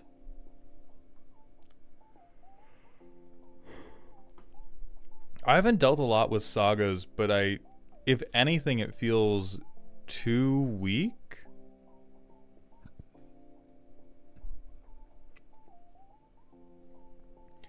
I do agree with sacrifice over destroy. But for all colored pips and all black pips, this seems really, really soft. I think we could add power to this somewhere.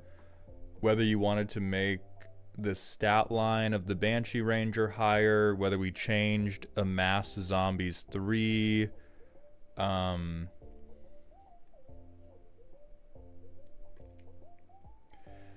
and then gaining control of target legendary artifact or enchantment is such a cool flavor line that is going to end up fizzling at basically every game you play. This third saga basically reads, if the One Ring is on the field, pop the fuck off. If the One Ring is not on the field, weep openly. Which is a really fucking hard line to be walking.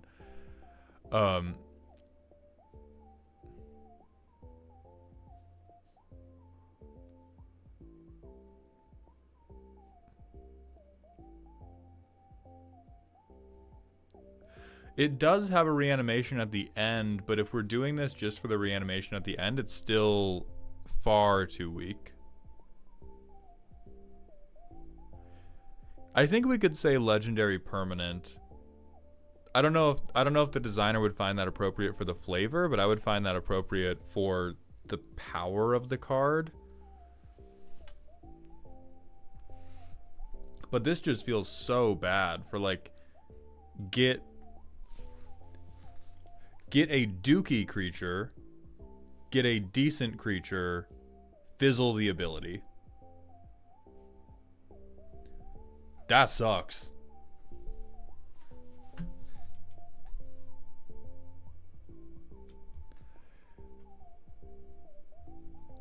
Alright, next we have Little Mixed Dooms. 5 mana. Agnes, Vestal of the Wind Crystal. A 3/6 with prop black. You may exert Agnes as they attack. If you do, draw a card, then gain 1 life for each creature you control. Can I get a rules text clarification? Is this draw 1 period, gain 1 for each creature, or is it draw and gain for each creature? Whenever you gain life, up to 4 target creatures you control get +1/+1 until the end of turn. Then if you gain 5 or more life, draw a card.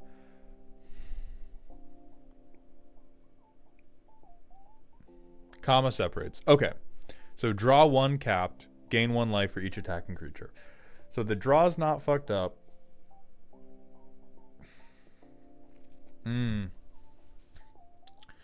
This is some of my first experience with Exert, because off rip, seeing gain life, so each point of life we gain is effectively worth +4/+4 to our board as long as we have enough creatures.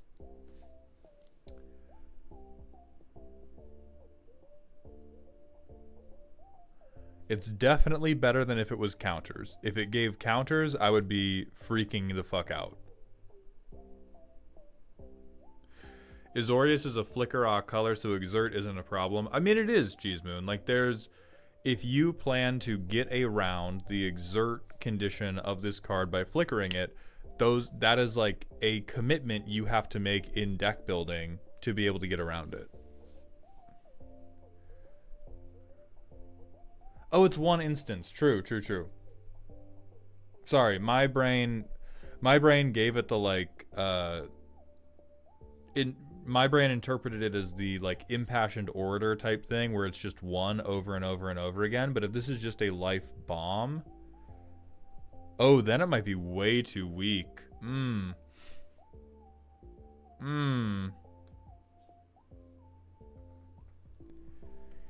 Because if it is a singular instance of life gain, then it's really on swing, I get to draw a card, and I add 4 power to my board.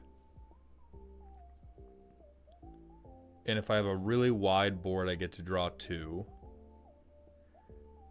I could see this being...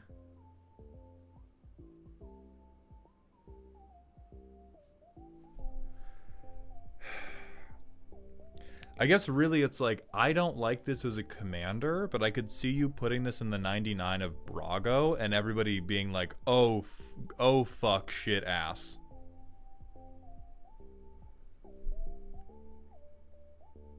So this is a weird one where it feels much better in the 99 of other existing Azorius archetypes rather than like birthing its own archetype. What's this Soul Sisters shit?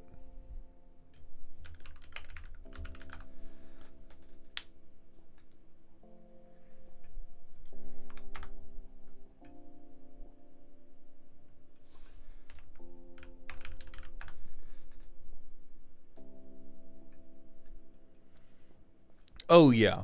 Yeah, like, this is the type of...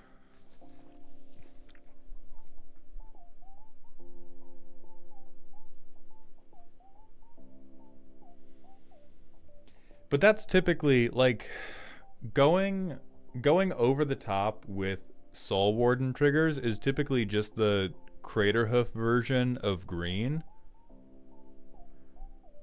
Where it's like, yeah, hey, if you don't remove my shit and you let me fuck around in the corner for a few minutes, I'm coming back with a bomb.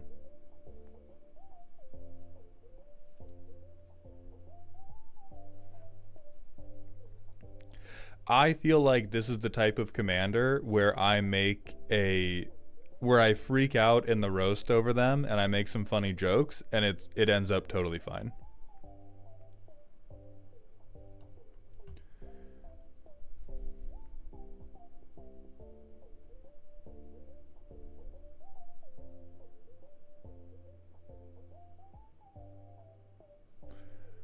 Alright, Disgruntled, thank you for the redeem. We have Depression. 2 mana, aura enchantment. Enchanted creature becomes. I'll finish this later. Very cute.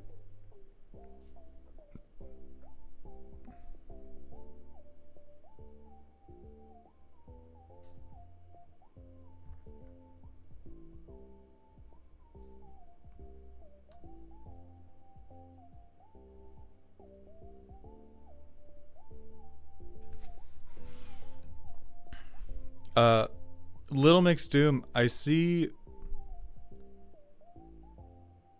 you have 2 cards in Dear Mauled Hound, but only 1 redeem. So we're not going to look at the second.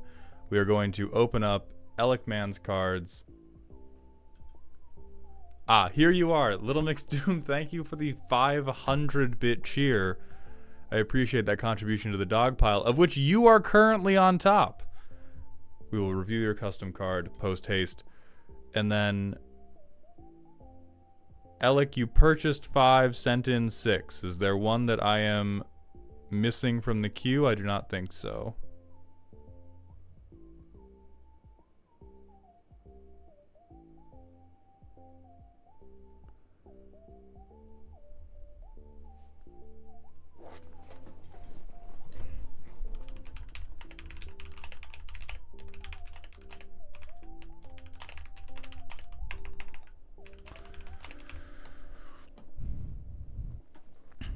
I'm going to retitle the stream effectively. There is... I see there was 2 additional ones. Thank you. And Hoverhorse, thank you for the Prime sub. Welcome to the dog home. Alright, Lay Low the Tyrant. This spell costs 2 less to cast if it targets the creature with the greatest power. Destroy target attacking or blocking creature. I think that is on the strong end for common. I will check like Elspeth Smite and stuff, but I think typically the 1 mana ones deal damage. So this one's not two modal, but also doesn't just say, yeah, I just fucking kill you.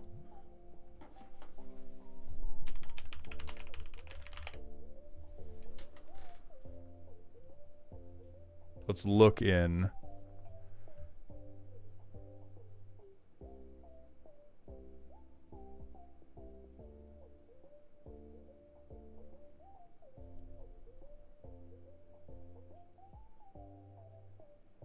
Fucking huh? Wait, why do we have a sorcery speed play after you're attacked? This just must be... Whatever. Okay, so we have precedence for a 2 mana destroy attacking creature. And then Capenna has a 3 mana destroy attacking creature. We can bargain for 2 mana to destroy.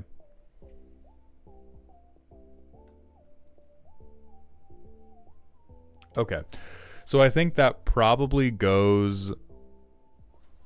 This probably goes up 1 higher and then stays the same and is fine. Next we have, oh god, Phyrexian HR office, thank you for the 500 additional bits to keep me in prison. We're going to have to hit a manual ad break for the moment. But I believe Elikman can stay because they're a subscriber and a gifter leader. So Hamilcar Bear Eater, a 3-mana 4/2. During your turn, he has first strike, double or nothing. On attack, flip 3 coins. If you won 1 or more flips this way, put a +1/+1 counter on him. If you won 2 or more, he gets double strike. If you won 3 or more, you get an additional combat phase.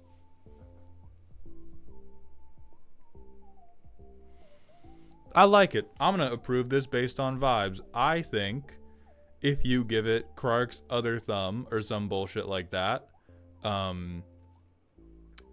we get shit on instantly, but it's cool.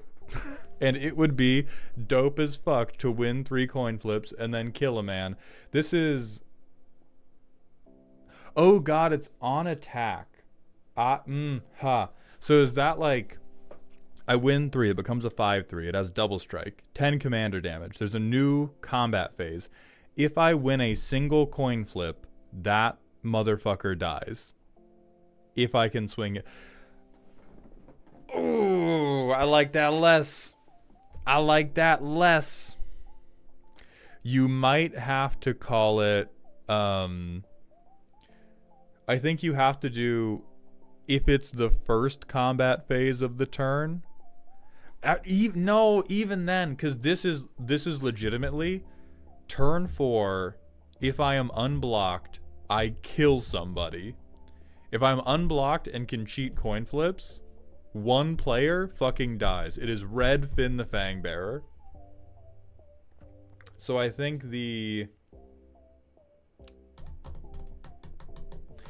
third flip thing either has to change or his starting power has to go down to prevent him from hitting lethal. Well, y'all, the problem is... Well, I guess, yeah, if we make the whole trigger limited to once a turn, it gets to 20... God, it gets to 20 commander damage on the first thing?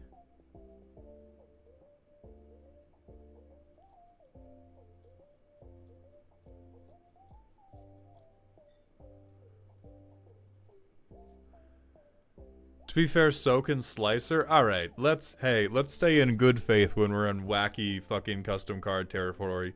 Slicer can, because he's getting to utilize fucking 4 combats a turn rotation.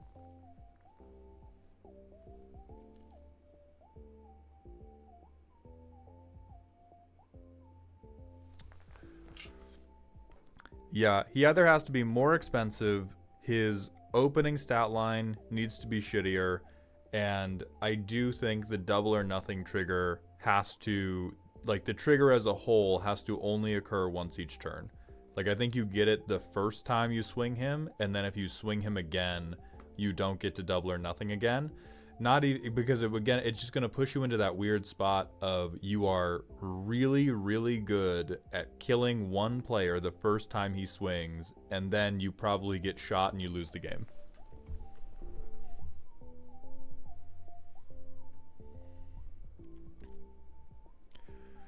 Alright, next, Stormcast Reclusian Prime.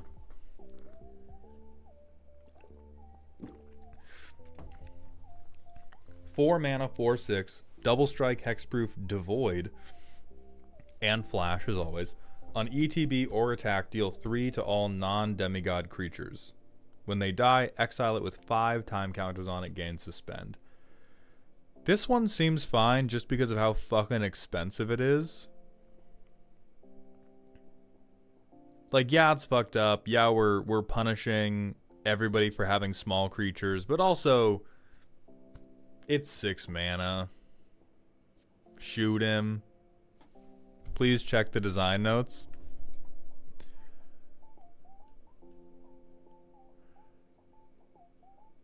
If you read the design notes on Memorian Attendant, this is one of the kinds of Stormcast they follow around. I'm worried I accidentally made a non-bow with the Memorian, though, by having it deal damage to all non-demigods, so maybe I'll tack non-human on. But when I get to the Chaos factions, that'll easily get fucked. I just think you let the I think it is totally on, looking at this man, knowing very little about him, it seems totally on flavor for him to murder his underlings as collateral damage. That seems normal. I don't think that's a non-bow. I think that's just on brand for motherfuckers who look like this.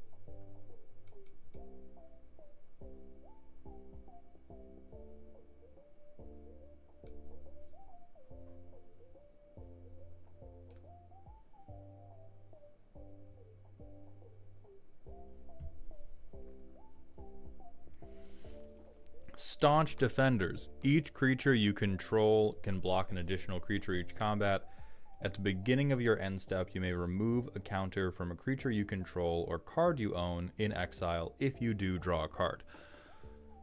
I think this should be the other way around, because so many of the cards in this custom set you've been showing us are based around I'm flashing in valuable creatures.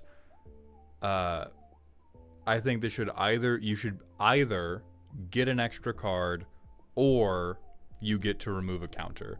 Like, this is just double rewarding you, which makes it really bad if you have not gotten one of your Anvil of Apotheosis things out, or really, really good if you have.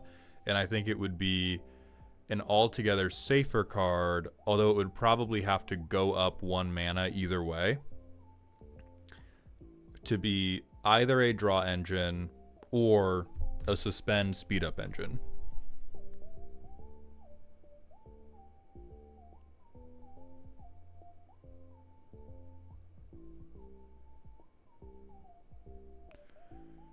Next we have Knight Arcanum. Whenever this creature enters, you may bounce an opponent's enchantment to hand. Arcane Bolt, we can tap it to deal 1 damage to a creature or battle. When it dies, exile it with 3 time counters and it gains suspend.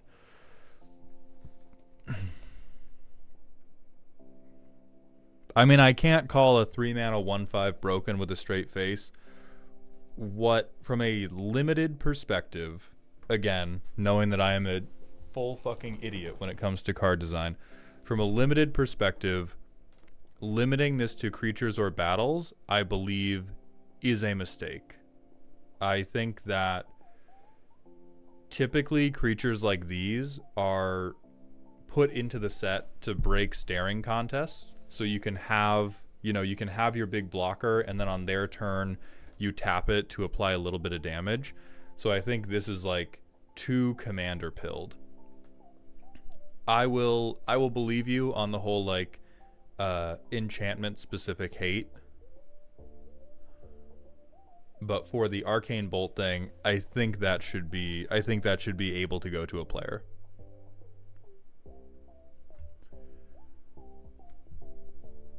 And then finally, the Gates of Azir, which is a saga. We want this to have some grandiosity. Okay. 2 damage board clear to 1 player. Then whenever 1 or more creatures you control deal combat damage to a player, draw, and then put all demigods in your hand onto the field. Creatures you control gain haste until end of turn.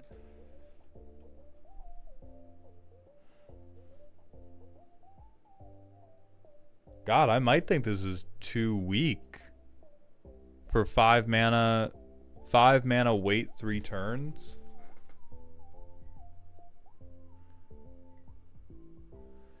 I might even propose it removing the or more. Like, the second chapter just becomes the reconnaissance mission effect, where whenever a creature deals combat damage to a player, draw. I mean, vomiting your hand onto the board is fucked up, and Wizards keeps standing by. Like, Wizards just keep saying, yeah, we think that's fine. They just keep telling us, it's cool, please continue doing it. And so we should listen. If you're going to pay 5 mana and wait 3 turns, I think the second chapter, you get to draw off of every instance of combat damage, and you get to have a big and fucked up hand. Oh, that was the intent. Then I think this is fine. If we're drawing for every instance of damage, then I think that's okay. All right, next we have Little Mixed Dooms, Adia, Rebellious Rascal. A 4-mana 2/3 with haste. You may exert. If you do, get double strike and indestructible until end of turn. Then you may exile the top card of your library. If you do, you may play it this turn. Auras cost less, equip abilities cost less. Not broken, totally unplayable.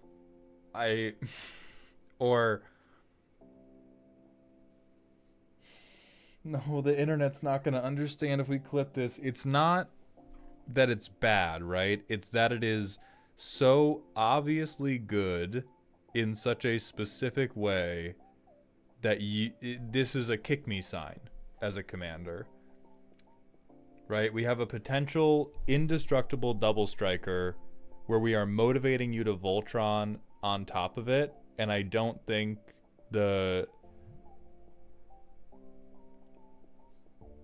I think what happens every time you play this card is you deal 4 damage with the first swing, and if you have Colossus Hammer on board, you get to catch somebody lacking, and if you don't have Colossus Hammer on board, it gets removed and you piss yourself.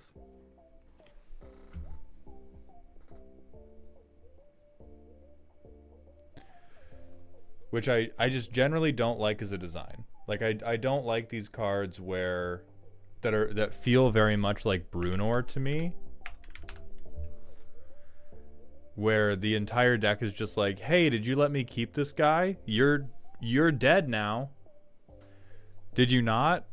I'm not going to do anything of note for the next 2 hours. Yeah, like we have crazy cost reduction, we have card advantage, and we have a Voltron threat, all on one extremely shootable 2/3.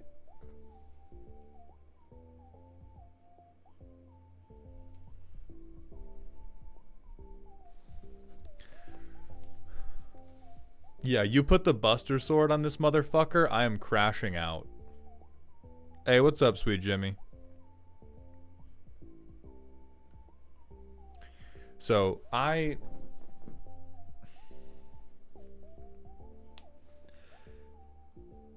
just like it on play pattern. I don't think any individual part of it is like too powerful or too weak, but I think it's so powerful in ways that are begging to be interacted with that it probably leads to a bad time when you do play it.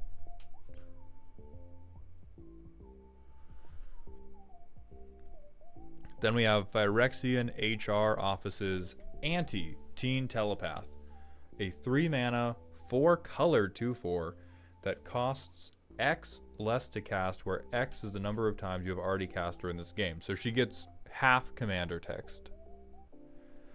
Cards that have Foretell can be exiled without paying the cost. Each non-creature spell in your hand has Foretell. Its Foretell cost is equal to the mana cost reduced by 2. Okay, so we can do natural Foretell for free, or we can also do store-bought. Whenever you cast a spell you don't own, you may choose instead to create and cast a copy of that spell. The original becomes exiled as if you use this card's Foretell ability.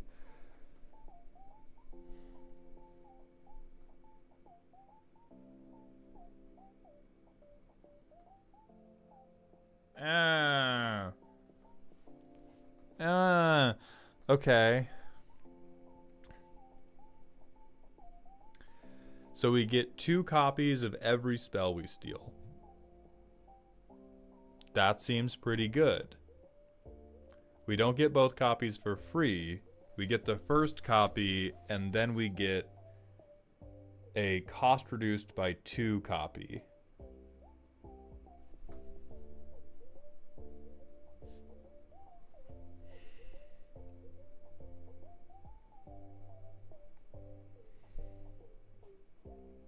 This is another one where I don't think it's broken. I do not trust what you are doing with it. Not for a moment.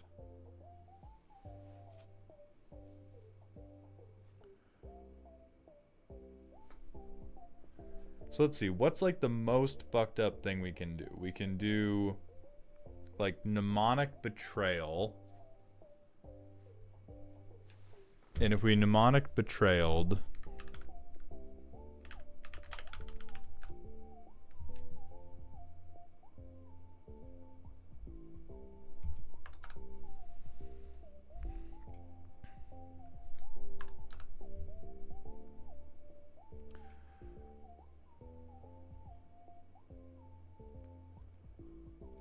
oh well. Yeah, so mnemonic betrayal would be pretty fucked up, but we would need like near infinite mana.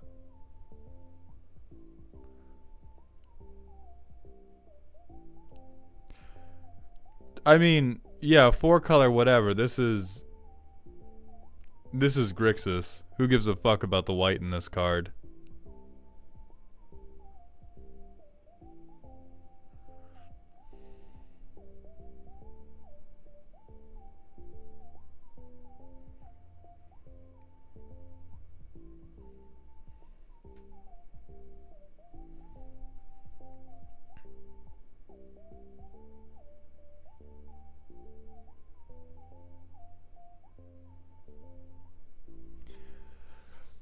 I don't understand. Oh, yeah, wait a minute. Is this just an oversight, or are we intending for it to be like you can infinitely loop a good spell you've taken? Because if we go to cast a spell we don't own, we create and cast a copy of it. The original spell becomes exiled as if you foretold it. You go to cast it next turn, you choose to create and cast a copy of that spell, and it goes back under foretell. That doesn't make us own the card, though.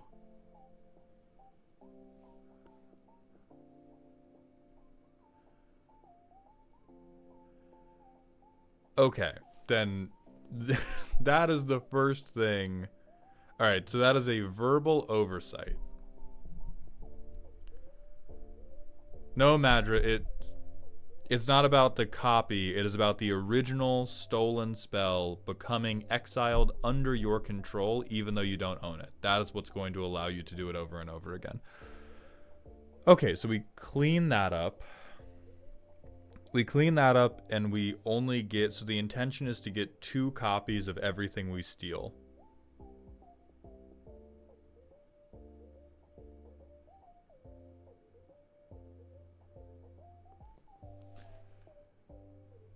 Is that broken or is that just boring?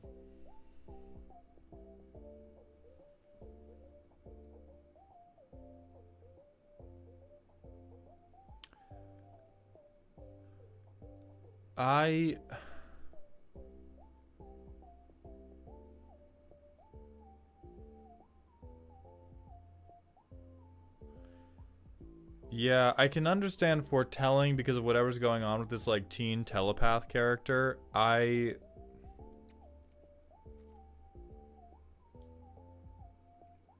We're probably not breaking the game here. We can clean up the wording a little bit, but ultimately it's just kind of value soup for theft.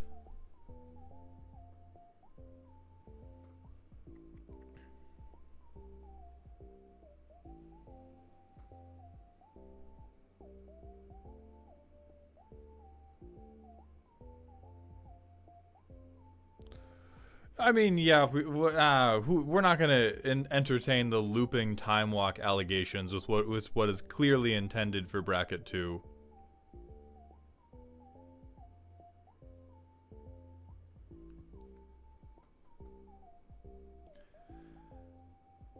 Yeah, I'm gonna.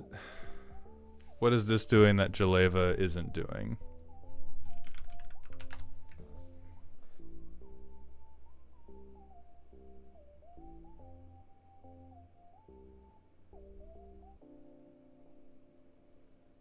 Very true.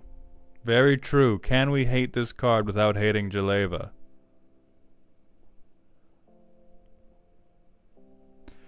Yeah, it's probably fine. I'm not grabbed by it, but I don't think, like, between the mixing and matching of Edgin's text of being able to foretell stuff in your hand and being able to, like, double dip when you steal something,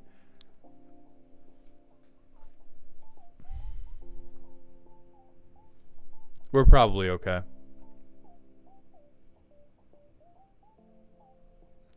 Start on the next faction, Alec. And then we have Zenith's commander for their fully custom Gorgon deck. Esthia of the Endless Cycle, a 6-mana 1/7 with Defender and Death Touch. Whenever a non-token creature dies, its controller makes a 0/2 wall. Whenever an artifact is put into the graveyard from the battlefield, create a 1/1 black and green pest with when this dies you gain 1.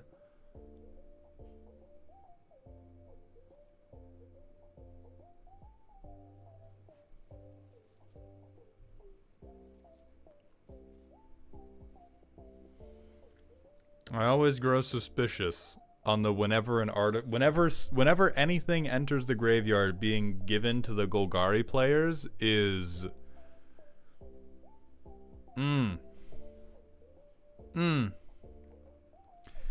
DMC, thank you for the 100 bits. We had touched dungeons, and then Loregiver hit us with the $700 instant roast, and then the custom card prison descended upon us.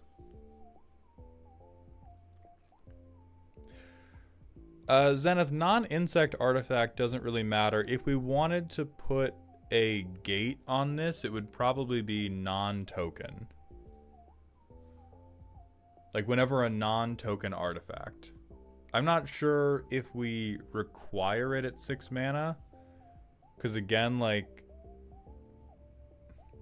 this goes infinite with Pitiless Plunderer and a sack outlet. Ugh. Yeah, that I don't like that.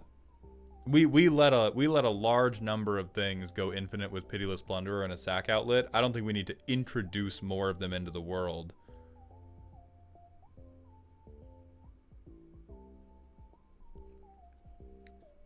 So I think you do non-token artifact. If we want to put the brakes on this at all. I will trust that the rest of your custom Gorgon deck has ways for you to develop advantage off of having all of these 0/2 walls on the board, because otherwise this is just like pretty bad. So I'm going to put faith in you.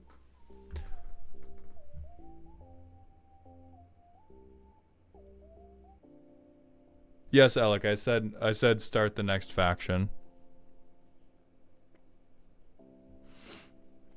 The problem is I want the 0/2 statues to die and make the pest.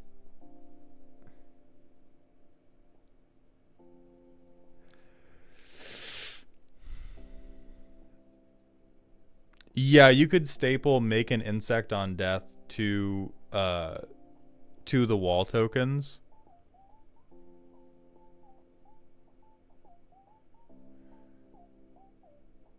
Which I think will probably be better.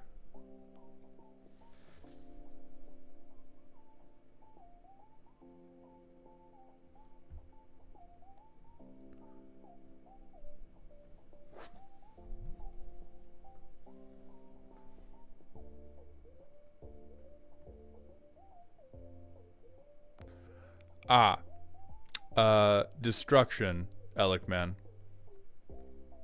Hey, thank you, Hamber. Have a good one.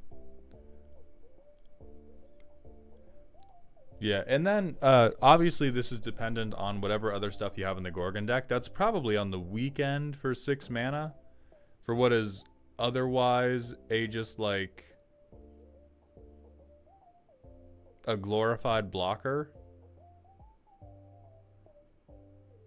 It's a tame deck, TBH. We're hard locking ourselves into bracket 2. Okay. Then yeah, I think we can live with that. Alright, we have a random smasher pass to redeem. And then I think we are at long last out of custom card prison. Quagmire, immediate pass. Thank you. Thank you, Scryfall. Captain Chronic, thank you for the Twitch follow. Welcome to the doghouse, my friend. We are now going to go find somebody to raid as we have been freed from jail. Who are we following? Who's live?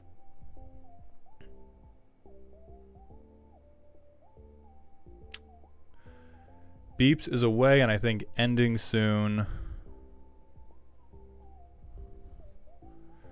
Damn, 8-minute cooldown. Thank fucking God.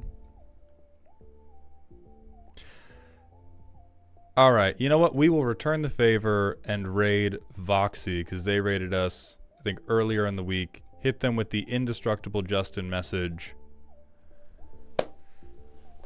And please be kind, everybody. Thank you for the follows, the donos, the subs. To Loregiver for joining the Mango Money Moment Tripod Hall of Fame.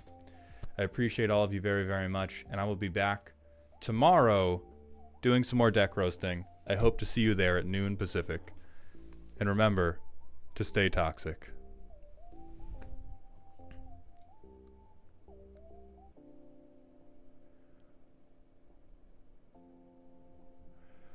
And then YouTube, that's just going to be it for us. But thank you all for coming by.